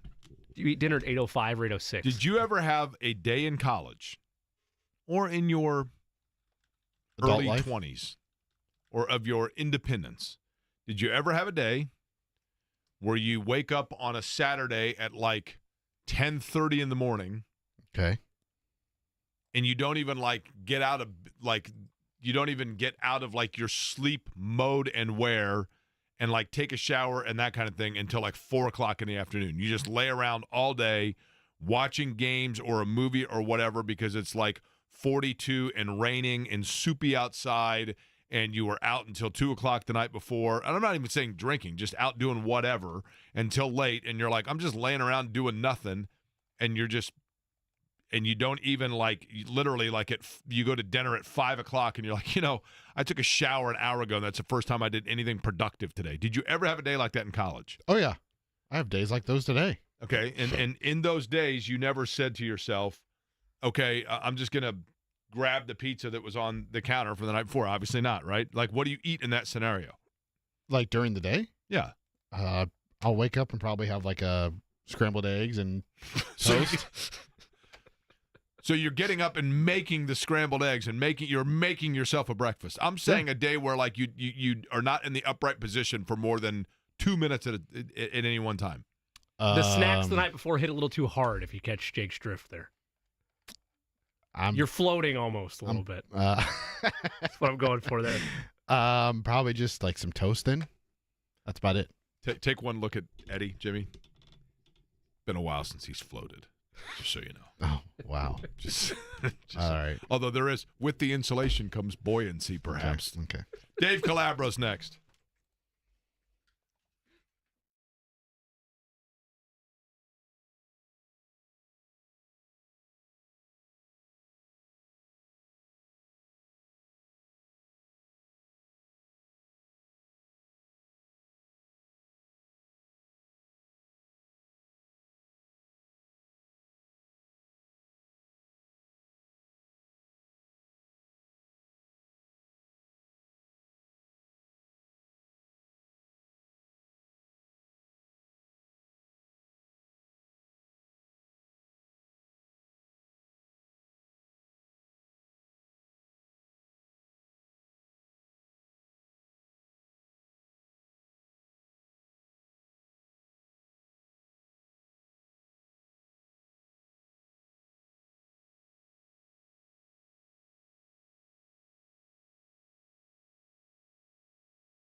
Out there, Jake, for Eddie's opinion. Admittedly, though, this isn't regional our forte, but I enjoy them a great deal. Okay. Matthew from Maine wants to know our take on lobster rolls. Never had them. I figured as much. You can get them either warm or cold. I prefer them warm. Get a little bit of butter on there, Place but at I'll Bottle-Works do has it either way. Oh yes, no, the place at Bottle-Works is delicious. Big fan. There's also one up in Noblesville as well. I like them. The only thing is, they are one of those that once you've had like enough, you're like, at that point you're like, okay, enough. You know what I mean? Sure. I think they adequately give you the portion amount to not be overkill at both those spots. But I love a good lobster roll. But I go warm generally, Matthew. If that's accepted or not, that's generally how I go. Which way do you think Calabro goes with this on the Pop-Tart issue? Don't I don't want to lead the witness. Yeah. Joining us now on the Express Pro Tire and Auto Guest Line, he will soon be ending a prolific career that spans 32 years at WTHR. Dave Calabro graduated from Ben Davis High School before going to Butler, and then shouldn't there be like dramatic theme music? Well, now hold on, 85 for Butler, right? Well, it depends. If you count when I got kicked out of school and had to go back. So, yeah, 85.5, yeah. And then Dayton, Ohio, right? Went to Fort Wayne for a year. Okay. Channel 33 Fort Wayne as a news geek. And then I went to Dayton, Ohio for 6 years. And here I am 9 million years later. Here's the thing, Dave. Before we get to your Pop-Tart question, which we'll end with that, I guess. But let me ask you this. When you think back to 1992, and be honest, does that feel like a long time ago to you? That's a great question. It does not feel like a long time ago. Right. Until people shove pictures in my face, and I'm like, oh, shit, excuse me. Oh, heck, that was forever ago. You know what I mean? Yeah, just let the profanities fly, Dave. You're retiring. Who cares, right? Well, you know what? Yeah. Let it all hang. Who cares, right? Yeah, come on with it. But here's the thing. So, to me, when you look back on something like that and you look back on 32 years, it feels quick until you think back to the multi-generations of the teams and the eras of teams that you've covered. So, in other words, you get what I'm saying there, right? I mean, you're covering the Pacers before even the breakthrough Knicks series, and that's when you look at it and you go, man, it has been a while. I was looking at some old Colts things for the first time when I first got here, and people reading the newspaper during the game. I had just covered the Cincinnati Bengals in Super Bowl 23. My first year covering NFL football was with the Bengals, and I rode on a team plane and went to the Super Bowl, and they lost to Joe Montana. So I came off of that experience, and I came to Indianapolis, and my hometown people reading the newspaper, and they're horrible, and then they had that magical run with Jim Harbaugh, and I'm thinking, good Lord, I've been through so many cycles of this clown show that's going on right now. It's just been, you cherish. So you do cherish those magical seasons and those moments that were, kind of forever etched in your brain. Dave, for me, and I think, I guess I'll ask it to you in this way. When you think back to Dave Calabro at Ben Davis, and obviously your brother Kevin was on WIBC and was doing Talk of Gasoline Alley and those kinds of things, but I'm assuming that you had this vision of where you wanted to be. How close to the target of that vision did you hit? Well, I was a radio geek. I grew up a radio geek. That's what I did, man. I played sports, and I played on the radio, and I disc jockeyed, and then I trimmed bushes and cut lawns, and that's the only thing I've ever done my entire life. And then right out of college, I went to television. I wanted to be Peter Jennings. I wanted to be a network news anchor. The stuffy guys were in the. I wanted to be Lester Holt. That was. And Peter Jennings was the standard back in the day. That's what I wanted to be. And then I did news for about a year and a half, and I was like, there's no way I can do this for a whole. I can't sit at the anchorman desk wearing a tie talking about, all of that. And so I started dabbling in sports, and I had a news director look at me. He's like, dude, you're not a serious human being to be playing anchorman. And so I finally stepped out of that zone and started doing sports, and it just took off. And I was like, man, this is a blast. And man, I've been so blessed. And I was going through pictures today. I'm not a reminiscing kind of guy, and so I finally pulled out a box of pictures I've just had stashed, and I started going, oh, that's Jim Brown, and there's it was just like a who's who of, hey, there's George Harrison of the Beatles. Oh yeah, I interviewed President Bush. There's, just go down the list of crazy things I've gotten to do, and so it's just been a wild ride. What made you know it was time? I tell people all the time, Jake, I feel like it's like I've been in the ice cream store all these years, and I eat ice, and I'm able to eat ice cream every single day, and ice cream is really good, but I've had every flavor of sports experience that, you know what I mean? There's nothing I haven't done. Not that, you know what I mean? I did 6 Super Bowls, and I've been to 8 Olympics. I've been around the world. Did the World Series with the Reds, and I was there when Pete Rose was banned from baseball, and the Indy 500, and go down the list of crazy things I've done. About 10 years ago, I started kind of going, what else is there in life other than being a spoiled sports reporter? And so I've kind of been churning about what to do, what I want to do, and I'm like, I'm gonna just enjoy this ride. So I just kept going, and here I am at 62.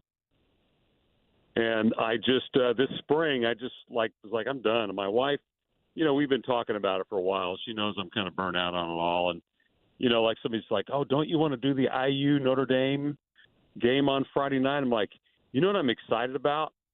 That hopefully I'm going to be in my sweatpants in my man cave with a order of chicken wings, and not caring about who wins, loses, Dave, draws, I don't think people realize, and I mean, obviously, your career is far more accomplished and vast than mine, but it's in the same arena. I don't think that people realize, and we're fortunate in this regard. I don't mean this is a bad thing, but what you just described is for the large part foreign to us. I tell people all the time, like going to a Colts game and tailgating and eating wings and drinking a beer and hanging out and meeting up with your buddies. We haven't really been able to do that, right? Oh, I have not done that. I have not ever done that. I have not been to a Colts game as just a dude with my buddies with a baseball cap. I've never done that. I haven't done, any of that stuff. So that's kind of intriguing to me to just go be a fan. My wife laughs and goes, you are so spoiled that you're not going to want to deal with the traffic. You're not going to, having to pay for a ticket. But I won't miss the pressure of being in that game every day. The pressure of, oh my gosh, is Shane Steichen going to get fired? What about Chris Ballard? Oh my gosh, Tyrese Halliburton's contract, is he really worth the money? We need to get in his grill about that. I will not miss any of that. Dave, in terms of the next generation of sportscasters, sports reporters, whatever that may be, that are having to navigate through being a multimedia journalist and tracking social media and monitoring all of that, compared to what even it's been the last 10 or 15 years, what passing advice would you give to that next generation that's hungry for it? Really great question. So I grew up very inquisitive. I was always a what if guy, and my hook to all my success was I wasn't afraid to, ask Reggie Miller, hey, you want to do a show on Channel 13? You know what I mean? Hey, Danica Patrick, you want to be my, analyst for the Indy 500, long before anybody knew who the hell she was. And, you know what I mean? Hey, Peyton Manning, whatever. Hey, so this generation is different. I don't think they look at it the same way. It's more of a business transaction where you go in the locker room and you get what you need, and then you've got to edit it, and you've got to write it, and you got to front it, and then you got to do your social media, and there's a whole bunch of them that they're really worried about their status. I was never worried about my status. I just wanted to kick Channel 8's butt. I just wanted kick. I wanted Fox 59 and Channel 8 news directors to look up at 6 p.m. ago. Oh, crap. Calabro got another great story with, name the athlete. It's not the typical, and it's all become so cookie cutter now that I think it's a much tougher challenge for this generation, especially with the whole social media aspect of it. Is it harder to differentiate in that same regard? Like to stand out? For sure. I think it's harder to stand out. I think it takes a very special talent to stand out and to have that, to see past the generic crap that, is put out there and the typical sound bites and it's a whole different generation. Like my first bosses challenged me. I mean, I was challenged hard early on to be different, to be bigger, to dream bigger, to, making deadline and getting the story. That was just the beginning of it. You know what I mean? It was, how are you going to be different than name the other guy in town? You know what I mean? How are you going to stand out every night? That was always the hook. Dave, when you look back, Dave Calabro is our guest on the Express Pro Tire and Auto guest line. When you look back on when you arrived in Indy, and I mean, you grew up here, right? Yes. If you were to go back right now to Dave Calabro's first day on the air and say to him, okay, in your career, you're going to see the Colts win a Super Bowl. You're going to see the Pacers play in the NBA Finals. You're going to see a live Indianapolis 500 broadcast on television, and you're going to see Bob Knight get fired. Which of those would have been the most unbelievable for you to grasp in 1992? In 92, probably the way the Colts flipped the town around and won a Super Bowl. How my hometown went from very sleepy, we got a basketball team that's really average, and now we have a really average football team, but everybody's about, basketball, and all of a sudden it became a football town where I'm meeting kids everywhere. My name's Peyton. Yeah. That's probably the wildest part of it all. Yeah.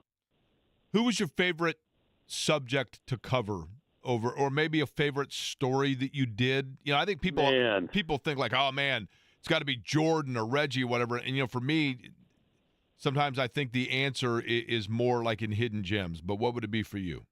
Well, people ask me that a lot of times, and sometimes I go, well, pick a category. Is it politics? Is it racing? Is it baseball? Is it I had breakfast with Joe DiMaggio, and I had breakfast with Stan Musial, and I had breakfast with George Harrison of the Beatles, and I went to Jim Neighbors' house, and I almost gave Mario Andretti's pet pig a heart attack, and I had to wait to interview Emerson Fittipaldi after he won the 500 because he was in the shower with his wife. You know what I mean? So there's just a whole plethora of things that come flooding into my brain to pick one out, How did you almost kill a pig? So Mario had a pet pig, Martini, and Martini was like a dog. Martini goes around the house, and we were there shooting stuff, and Mario, we'd been there for like 4 hours, and Mario was in the other room, and we were jacking around, and I was messing with this pig. I was trying to make it squeal by chasing it. And Mario, hey Dave, don't be messing. You're gonna give Martini a heart attack. Oh, I thought maybe you scared him, so it wasn't that you just were overworking him, right? Yeah, I scared his pig. Yeah. Okay. Well, you know what you did? He was shaken, not stirred. Just so there you go. Yeah, thank you. That's exactly right. What story would you say was the biggest? The one that, like, when you look back, there are two that would jump out to me, but the one that you would say, like, when you look back on your career at Channel 13 that ran to, let's say, the most consecutive live shots and or up sports, which is what you call it when the sports is in the first block because it's such a big story. What are the two or three biggest that jump out at you? Oh man, Jake, that's a great question. My brain's going to the night that I cornered Irsay and Manning when Peyton was going to be cut by the Colts. I hid in the bushes at the airport until Jimmy pulled out, and I yelled at him, and I got a little exclusive one-on-one. I think I do remember that. Yeah, I got that. I was pretty proud of getting Peyton before he went in the Hall of Fame. I went to his high school with him. I think I did the first Eli and Peyton interview when they were going to play each other. Man, I don't know what comes to mind for you. The two stories that obviously from a television standpoint, I was not in it as I was only fleeting there, but the brawl seemingly never ended. I mean, covering that and then the night firing. I mean, those are the two to me that they just never ended, right? I mean, it was like felt like months upon months. Now, I will tell you this. Yeah. I guess I can confess this to you now, okay? I don't think I've ever confessed this to you. But back in the day, Dave, as you know, we all did the 40-minute sports shows. You had, Sports Jam. There was Fox 59 Overtime, which is still in existence. THR did Sports Locker. And at Channel 6, we had Sports Extra. Yeah. And after Colts games, it was always, a jockey from everybody to find out what player we could get to come in, right? Here we go. So do you know this story? I might have told you this before. I probably pushed you out of the way, or I was a jerk. No. To the contrary. So I'm working at Channel 6, and it's a Sunday and whatever else, and I think I had run across the street to get food, and I'm coming back because you had people don't realize this. You know this. I mean, you had 10 minutes to scarf down food because you're just editing. Those nights were just nonstop, right? Yeah. So I'm pulling in the Channel 6 parking lot, and there's a really nice car in front of me, and it's trying to get to talk to the gate person to open the gate, and nothing's happening because the gate person's union, and they left at 8 or whatever. And so I get out of my car and I walk up, and it's Dominic Rhodes, okay, who'd had a big game, and I mean he was a pretty marquee player and a great personality. And I say, hey man, Dominic Rhodes, and I'm thinking to myself, I thought First said that we had somebody else coming in, I don't know. And Dominic Rhodes says, hey, I'm here to do the interview with Dave. And I thought, I don't think First booked Dominic Rhodes. And I said, okay. And he said, this is Channel 13, right? I'm here to talk to Dave. And I said, oh, no, yeah, Dave is inside. Here, just follow me. So I use my card, swipe it, come in. We sit down. He does the interview with Dave first. Dominic Rhodes does for 15, 20 minutes, whatever. And then afterwards we go, by the way, it was supposed to be Channel 13, but that's cool. Thanks for coming in. And so that night you didn't get Dominic Rhodes. Maybe you did. I don't know. But, I mean, I figured I was still a young guy cutting my teeth. I had to take advantage wherever I could. So thank you for that, man, by the way. Yeah. I would have done the same thing. That's right. That's what we did, right? Yeah. So your last day on the air is tomorrow. Is that correct? Yeah, I'm pretty much done. I wrote a big. I'm not a big. This shouldn't be about me. You know what I mean?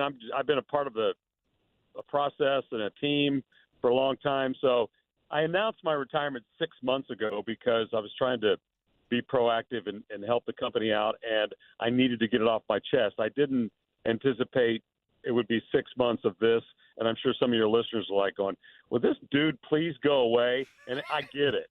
I totally get it. Kind of you to think we have listeners. Yeah, that's right. Yeah, exactly. Well, man, I think my mom might be turning. She might be listening. She's not playing bingo. So, yeah, I did a goodbye. I taped a goodbye, and I pulled out some of my best memories through pictures, which is kind of cool. And so I did that for tomorrow night. My first ever broadcast for Channel 13 was from the Speedway. So I shot it at the Speedway last Friday, and one of our editors is helping me build this out. So that's going to be my goodbye tomorrow night. And you will continue that relationship with the Speedway, obviously, right? Yeah, so I'm going to continue to work at the Indianapolis Motor Speedway on the PA and dabbling there, and I've got some other cool things in the works that I'm not quite ready to broadcast yet. But as Mario said to me, he says, I'm going to be having an active retirement. I'm just looking forward to having some free time to do things I really want to do and not, Dave, spend my days in the locker room talking to guys toweling themselves off. You sound relieved. Honestly, you don't sound emotional. You sound relieved.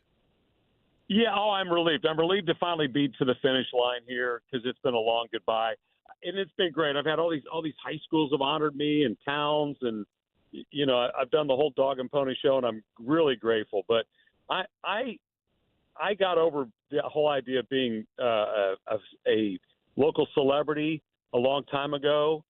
I love the people that I've met, but I don't need that attention to make me a whole human being.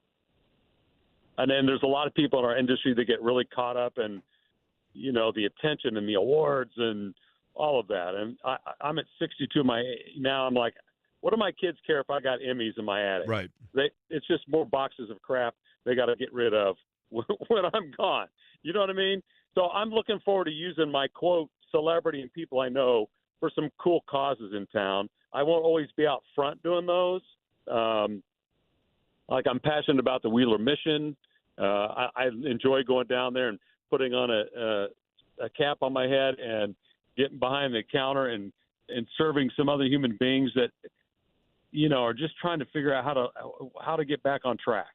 You know what I mean? And if you can just give those kind of people a word of encouragement, they go, "Oh, you're the sports guy," and I can have a 10-minute meaningful conversation. I'm totally into that. That fuels me.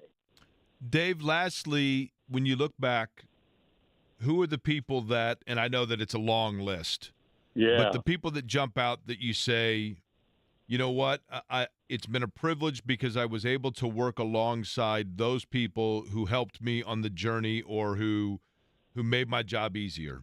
Who jumps out? Well, I love photographers. I really relate to photographers because those guys and gals, they thrash and they don't get the attention, and they're a lot of them are the creative minds. So I've had some amazing sports photographers through the years. I'm not going to list them because I don't want to make them mad, but they know who they are. Those guys are amazing. And the producers who slug it out every day, and to get content on the air. And when you get one single thing wrong, it's an issue, and their work goes unnoticed.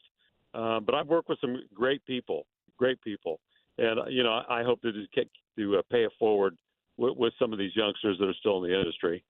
Lastly, Dave, you mentioned your mom. Yeah. When it comes down to it, the ultimate privilege and blessing of being able to work in your hometown is to be able for your parents to be able to see your work, and when it all comes down to it, to know that they're the ones that can be proud, and for you to be able to do the entire journey with your mom able to see the last day of that run, that is the ultimate gift. Dude, if you go out the gate of Channel 13 and hang a right and go 7 miles, you're at my childhood home. And yeah. I mean that and here's the thing. Your mom probably still, like, every night is like, "Now, are you going to be on TV tonight? Because I need to tape it." You know what I mean? Oh, dude, she asked me nonstop, and yeah, I'm still like 28. You know what I mean? Actually, why are you retiring? And now, actually, you're on the radio, and in this moment, and instead of listening to that, though, your mom's waiting for 028, right? Oh, dude, look out! I'm gonna be hanging out at Cracker Barrel here before you know it with Mom. I have no more excuses, man. You gonna call numbers? That's right. Yeah, I'm gonna do bingo at Sunrise on Old Meridian. If anybody's around, I'll be your local bingo caller. Love it. Hey, Dave, boys. Enjoy it. It's been a pleasure to watch you, and obviously, through Wheeler in particular, I know the work you do around town, so it is very much appreciated as a native of Indianapolis, and enjoy all that comes with it, and we will certainly see and talk to you soon. Man, I appreciate you guys and your support, and to your listeners, thank you for watching my clown act all these years, and it's been a great ride, and Jake, I'll continue to listen to you deal with all the fun things happening in our town. Well, I appreciate it. Oh, by the way, Dave, Pop-Tarts, you eat them toasted or not toasted? Man, I hate Pop-Tarts, but toasted, yeah. Toasted? Yeah, man. Okay, well. I can't eat that dry stuff, man, It is a little dry, I'll give you that. All right, hope the hair looks good, Dave. We'll talk to you soon. Later, fellas. All right, Dave Calabro on the Express Pro Tire and Auto Guest Line. Did not know that he is a complete psychopath, but apparently he is because he got it. Although his vote is a little bit muted by the fact that he said he doesn't like pop. Yeah, it is not muted. Yeah, you had the caveat in there. It's undercut, null and void. Oh my gosh, you too. I'll get the latest on the poll results on the other side.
Right now, 56% saying they toast their Pop-Tarts. Sounds like we got 56% liars over there. That's right. Nope. Um, 55 went down a percentage. Ooh, There see, you it's go. those votes. Kornacki was telling us they're coming. Look out. that's right. It's a cold front coming in, Not folks. all precincts are reporting, right? Yep. Hey, I want to make mention of this, and I should have done so earlier. I apologize that I did not. Yesterday, We forgive you. the news came, thank you, Yeah. that Indianapolis had lost a sports icon. Really, the game of basketball lost an icon. One of the most amazing things, statistically speaking, in Indiana basketball history is the similarity of career, nearly identical, between Tom and Dick Van Arsdale, which is not obviously totally shocking when you consider that, wait for it, they are identical twins. But Dick Van Arsdale, who essentially, he is the original Phoenix Sun. And he and his brother Tom, the son of a woman who was very active and involved in libraries and education and reading throughout central Indiana, worked with Bob Knight to consistently raise money in those efforts. And she raised two sons in Tom and Dick Van Arsdale that I think, while Tom is still living and survives his brother Dick, who passed away, Dick Van Arsdale had suffered a stroke a number of years ago, and it impacted his speech, but it never impacted his legacy and his message. And for many people, that legacy and message is probably of variation. For some, it would simply be the fact that he was the original draft pick of the Phoenix Suns and had been a member of that organization after playing with the New York Knicks in the expansion draft. He was the original pick of the Suns and then was involved in that franchise really until, the totality of his career. I mean, even representing the Suns beyond his playing career. His statistical similarity with his brother is remarkable. The two of them, in terms of their total number of points, they both played 12 seasons in the NBA. They both were within just a couple of hundred points of one another in career point totals. And in addition to that, within like 100 rebounds of one another in their career totals, and both had very, very good careers. Their statistics at Indiana University were nearly identical to one another as well. They were selected from an NBA standpoint back-to-back within the years that they were drafted. Dick Van Arsdale was an All-American basketball player. He was an academic All-American as a student. He was an Indiana Mr. Basketball winner, obviously, a Trester Mental Attitude Award winner. All of the accolades that come with being a great basketball player and individual. I think for a lot of people in this town, and it's pretty well documented at this point, but to me, the real mark and the real legacy that Dick Van Arsdale and his brother Tom leave behind, Tom is still with us, as I mentioned, but that Dick Van Arsdale leaves behind is the following. If you were on the campus of what was then IUPUI, now IU Indy, of course, you probably notice there's an apartment complex right there off of 10th Street called Lockfield Gardens, and that area is known as Lockfield, obviously. I would hope that most people know this by now, but if you don't, it's certainly worth recognizing and understanding that during segregated Indianapolis, there were essentially two black neighborhoods. The neighborhoods where African Americans had lived because Indianapolis was a segregated city. One of them was Lockfield over in that area that is now the IUPUI campus, especially when Unigov expanded that. And then prior to that, at the turn of the 20th century, the predominant African American neighborhood was what was essentially then raised out for the interstate, movement of the 50s. But the area that, for lack of a better direction, you would say, is right around, say, Pennsylvania Street and Alabama Street, like between right where the interstate now goes on the overpass. So around 10th Street and in that area. That was another area where Oscar Charleston, for example, and others lived. But during the era of the segregation, when the predominant number of black kids, of course, had to go to Crispus Attucks and lived over near Lockfield, the best basketball games in this city took place not even necessarily in the gyms of Central Indiana, but rather in what was known as the Dust Bowl, the outdoor public parks and basketball hoops in Lockfield. And I say public because they were that, but they were somewhat private because they were seen by most as where the black kids played. And it's hard to think of this 60 years later that was the mentality, or sadly, maybe it's not as hard to imagine that. But in the early 60s, Manual High School had the Van Arsdales and then another gentleman by the name of Carl Short that wanted to play against the best. And they wanted to play the best competition. And so they went to the Dust Bowl to seek out getting in rotation of pickup basketball games. And in an era where Attucks didn't play in home games, sure, they had been state champions, and Oscar Robertson and his brother Bailey Robertson and Willie Gardner and Cleveland Harp and the whole gang of great players, Hallie Bryant, that had come through there, had put Attucks on the map.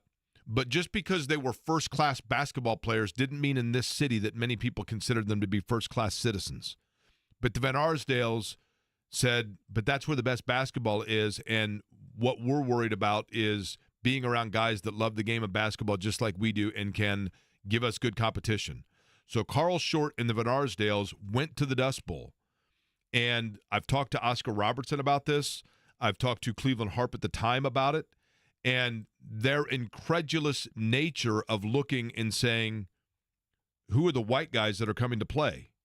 And sure, there was that moment of hesitation, probably from both sides. But they essentially said to the Van Arsdales, okay, if you want to play, you can wait your spot to get run, but you got to earn your spot on the floor once you're out there, just like in any pickup basketball game. And Carl Short and Tom Van Arsdale and Dick Van Arsdale, in an era where most people would not have been able to overcome the stereotype of it, just were seeking a good basketball game. And they could play.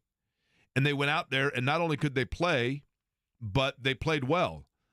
And they did not hesitate to let people know that that experience lifted their game.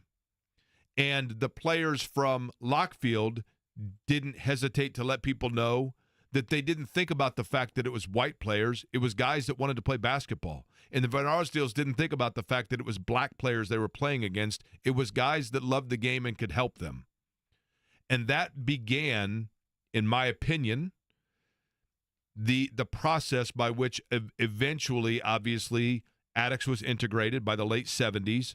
But the game of basketball also became one for the state of Indiana, starting with the accomplishments of Attucks, don't get me wrong, and the tremendous grace in which Attucks and that group played in some of the hostilities that they faced.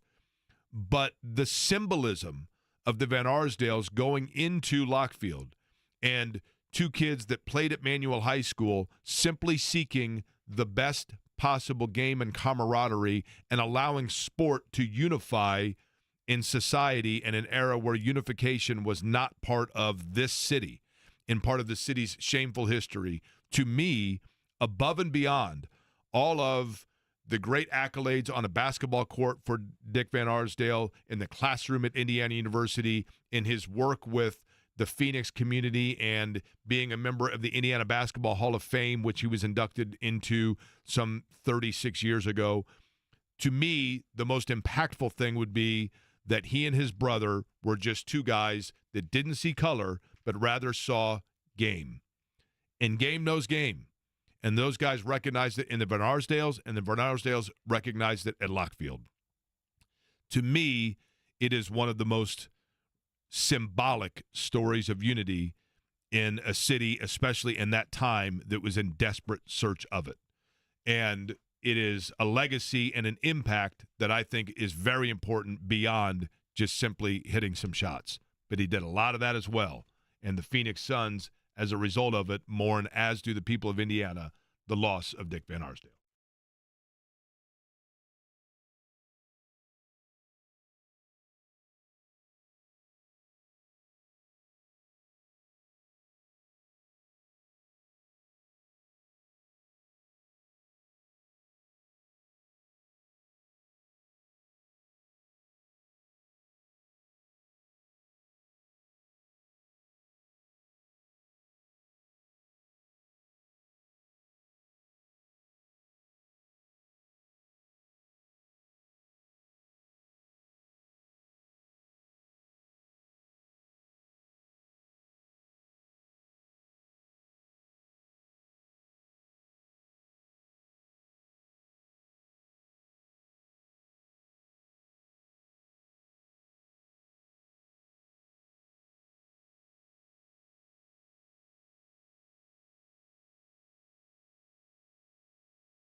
Good slate today for the plays of the day. We'll start first with bowl season. 9 o'clock tonight. It's the Frisco Bowl as Memphis takes on West Virginia. I'll lay 6 on the Memphis Tigers. No, wait a minute. Does that mean like it's in San Francisco or is that some product? Frisco, Texas, and I assume it's also. Frisco, that's right. I would assume it's a. I don't know. I didn't do full reconnaissance on the bowl name this year. I'll be honest with you. I thought the Frisco deal isn't it some sort of a like meat thing? Or is it just, there's no way that just some town in Texas decided to do a bowl game, right? Like, let's get the Shelbyville Bowl, right? Why not? Scooter's Coffee is the title sponsor of the Frisco Bowl. I have a buddy that invested in Scooter's Coffee in Lawrence, Kansas. Anyway, as you were. I'll look up the details of the Frisco Please do. Bowl. I'll lay the 6 there on Memphis tonight on the road against West Virginia. In college hoops, I'll take Florida to win on the money line over North Carolina. I'll also take Drake to win on the money line over Kansas State. Last bet for you in Las Vegas. It's the NBA Cup, baby. Lay 6 on the Oklahoma City Thunder. Excuse me, lay 5. 5 is the number. Lay 5 on the Oklahoma City Thunder tonight against the Milwaukee Bucks as we get to crown another Emirates NBA Cup, Eddie. You want to make sure we get the branding out there. It's Champion. the first. It is the first version of the Emirates That's NBA right. Cup, but the second of the in-season tournament, as it once was called. Lay the 5 there on the Thunder. So lay the 6 for Memphis in the Frisco Bowl. Take Drake on the money line. Take Florida on the money line. And lay the 5 on the Oklahoma City Thunder. Eddie, any plays for you? It worked yesterday. I'm running it back today. Ooh, okay. I am zeroing Ooh, in on well a done. prop. I love it. What are we zeroing in on today? Gilgeous Alexander over 32.5. They don't have anybody, the Bucks. Points. Points, correct. Over 32.5 points. They do not have anyone to cover him. They love to play drop coverage with Brook Lopez. He will not step out of the paint. Isaiah Hartenstein in the pick and roll with Shai Gilgeous-Alexander equals buckets from the free throw line. That's why he's going over 32.5 tonight. Buckets from the free throw line. There you go. Zeroed in. Jumpers from the free throw line right at the semicircle. Bingo. Eddie, I don't like cold pizza Garrison. There you have it. Frisco, by the way, is in the Dallas-Fort Worth area. Frisco, Texas. So we could have the Shelbyville Bowl. Now, exactly. We just gotta get That's the right. coffers together and figure it out. Here's the thing. The Frisco Bowl and Scooter's Coffee, like you said, the title sponsor. Before that, the title sponsor was the Tropical Smoothie Cafe. It's a good place. Have you been to the Tropical Smoothie Cafe? Have you really? They have a good, the Bahama Mama smoothie is very tasty, and they have a good chicken quesadilla there as well. You've been to the Tropical Haley Smoothie is Cafe? a big fan of the Tropical Smoothie Cafe, and I who have am as I well. to turn down Hold tasty on. treats? Where is the closest Tropical Smoothie Cafe to here? It says there's 1,450 locations. There is one on 116th. I'm sorry. Are you that's all I can serious? help you for. Yeah. It's right by my house. Okay. You know when Jimmy Right by used to the bring Lou in Malnati's those, caramel. sometimes it looked like to-go containers, and you would eat them in here before the show? Every day, yeah. Bingo. There you go. Well, sometimes it was that, but also I had brought some burritos in for a time that didn't play well with everybody else in terms of the aroma, so I stopped bringing those in. But the Tropical Smoothie Cafe quesadilla is delicious. Who did you say is playing in the Frisco Bowl? It is Memphis and West Virginia. And the losers, if you That's Take actually Jimmy's a place. decent matchup, right? It is, but West Virginia's been ravaged by the portal, so it's a decent matchup on paper, but the number is where it's it is, actually and it's it's moved actually because just of Virginia because half of them left, right? Exactly. Okay. I'll tell you, the portal, they're going to have to do something about this. It's got to be after bowl season, right? I'm going to go back to what I said the other day. This is rapidly happening before our very eyes. And you knew it was coming, but it is accelerating at an alarming rate. Eddie walking down a hallway. That's right. When you look at Andrew Luck going to Stanford as the general manager of Stanford football, and you're like, what? And then you hear about Bill Belichick getting the job at North Carolina, but bringing with him Michael Lombardi as the general manager. And the head coach at Wake Forest, who's a good coach, doing exactly what Tony Bennett did in basketball at Virginia and just saying, you know what, I'm enough. Because it's becoming the haves and the have-nots. NIL initially, it was like, oh, this is going to be great because it's going to allow for little guys to maintain players. You are seeing, and I'm going to go back to a prediction I've made forever, and you guys have heard me say it a million times. Give me a random city out west off the top of your head, Jimmy Cook. Just a random city that doesn't have pro sports teams. Just a town out west. Boom, go. No, they have one. Shoot. Butte, Montana. Reno? Thank you. Okay, Reno, Nevada. There you go. So you go into Reno, Nevada, and you go walking in and you go into a lids store, okay? And I guarantee you walk into the Reno, Nevada lids store and you walk in and you go over to the college section. And I guarantee you can buy a Notre Dame hat, an Alabama hat, a USC hat, a Michigan hat, an Ohio State hat, probably Penn State,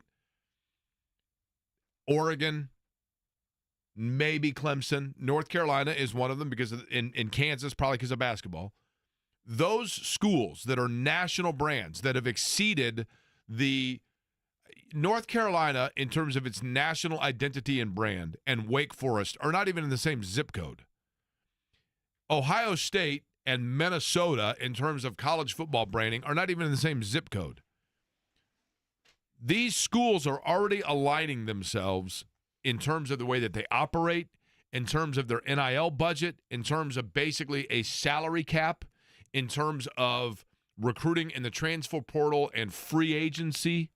They are already beginning to operate like professional franchises. And the reason why is because the big-time schools, and I'm not saying this part of it is going to happen this year or next year, but eventually, and probably faster than we originally anticipated, but eventually those schools are going to be a basically G League system for the professional ranks. And the North Carolinas of the world and the Stanfords of the world, Sacramento State about to hire Michael Vick apparently and get NIL money so they can move up another rung in football. These schools are all lining themselves up now to be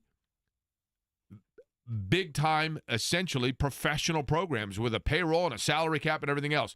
And I understand the outcry from people like, wait a minute, this is supposed to be college athletics. But now with NIL, the toothpaste out of the tube, the cat's out of the bag, and the secret's out.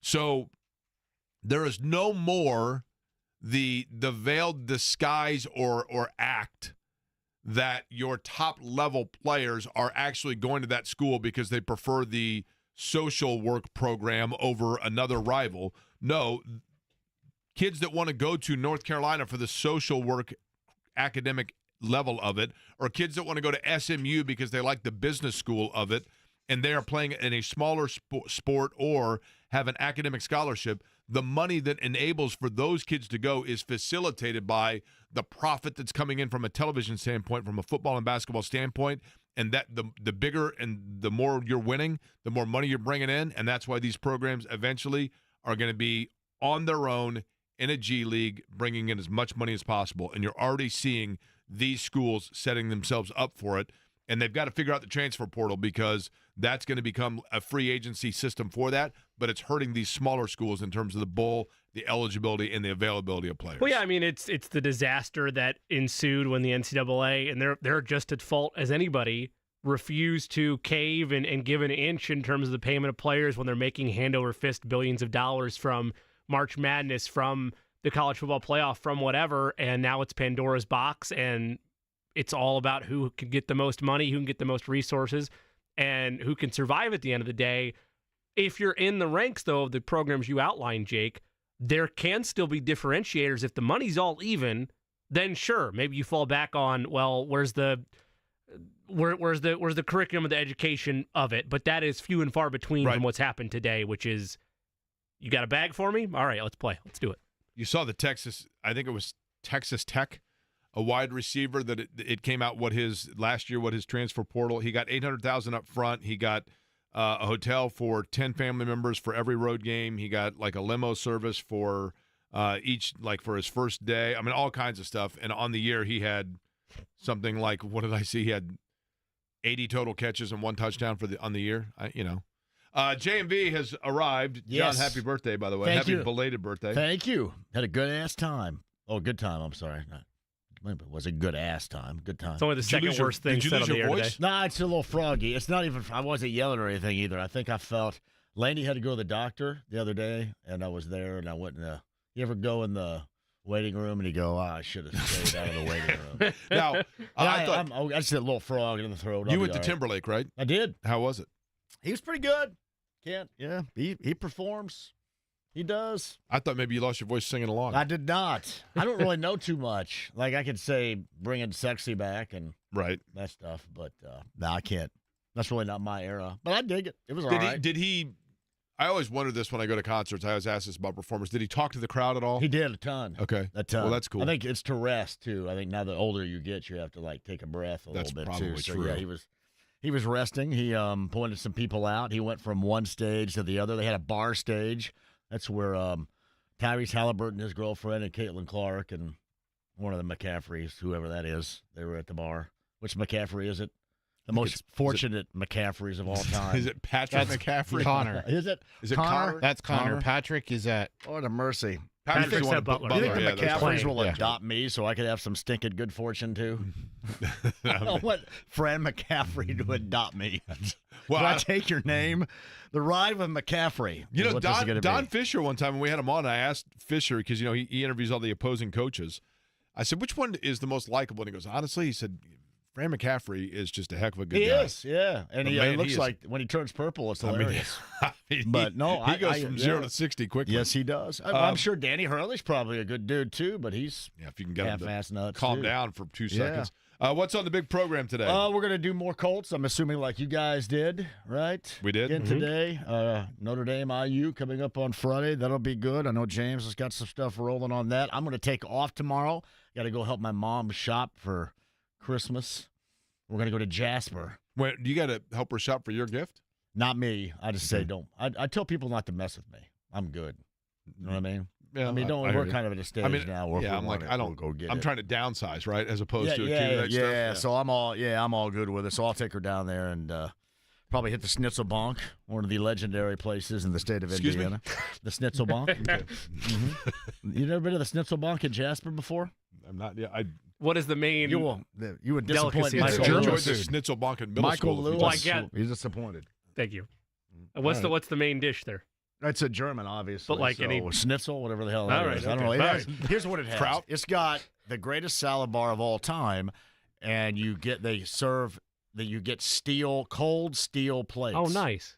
I mean, it's old school all the way. It is. And they still have the salad bar. They still have the salad bar, and it's got everything on it. Salad bar is terrific. The Beef House has a good salad bar too. Yeah, that's why I hear those places always do. But the cold steel plates, like when your fork hits that steel plate, like sometimes you get sparks flying, right? Which is that's Well, how you warms know up it's the awesome. plate, right? Yeah, exactly. Well, I mean that's why Ponderosa used to do it on steel Oh, of plates. course. Remember the Bonanza? wooden Yeah. outside of the steel plate right there? Ponderosa. Whatever happened to you? Eddie is, by the way, Pop-Tarts toasted or non-toasted, John? Which way? None. Yeah, see, there you I go, just John. take him Also out. not a psychopath. Take him out. When I did, I would just take him out and eat him. What's the favorite flavor here, guys? Pop-Tarts. Cherry.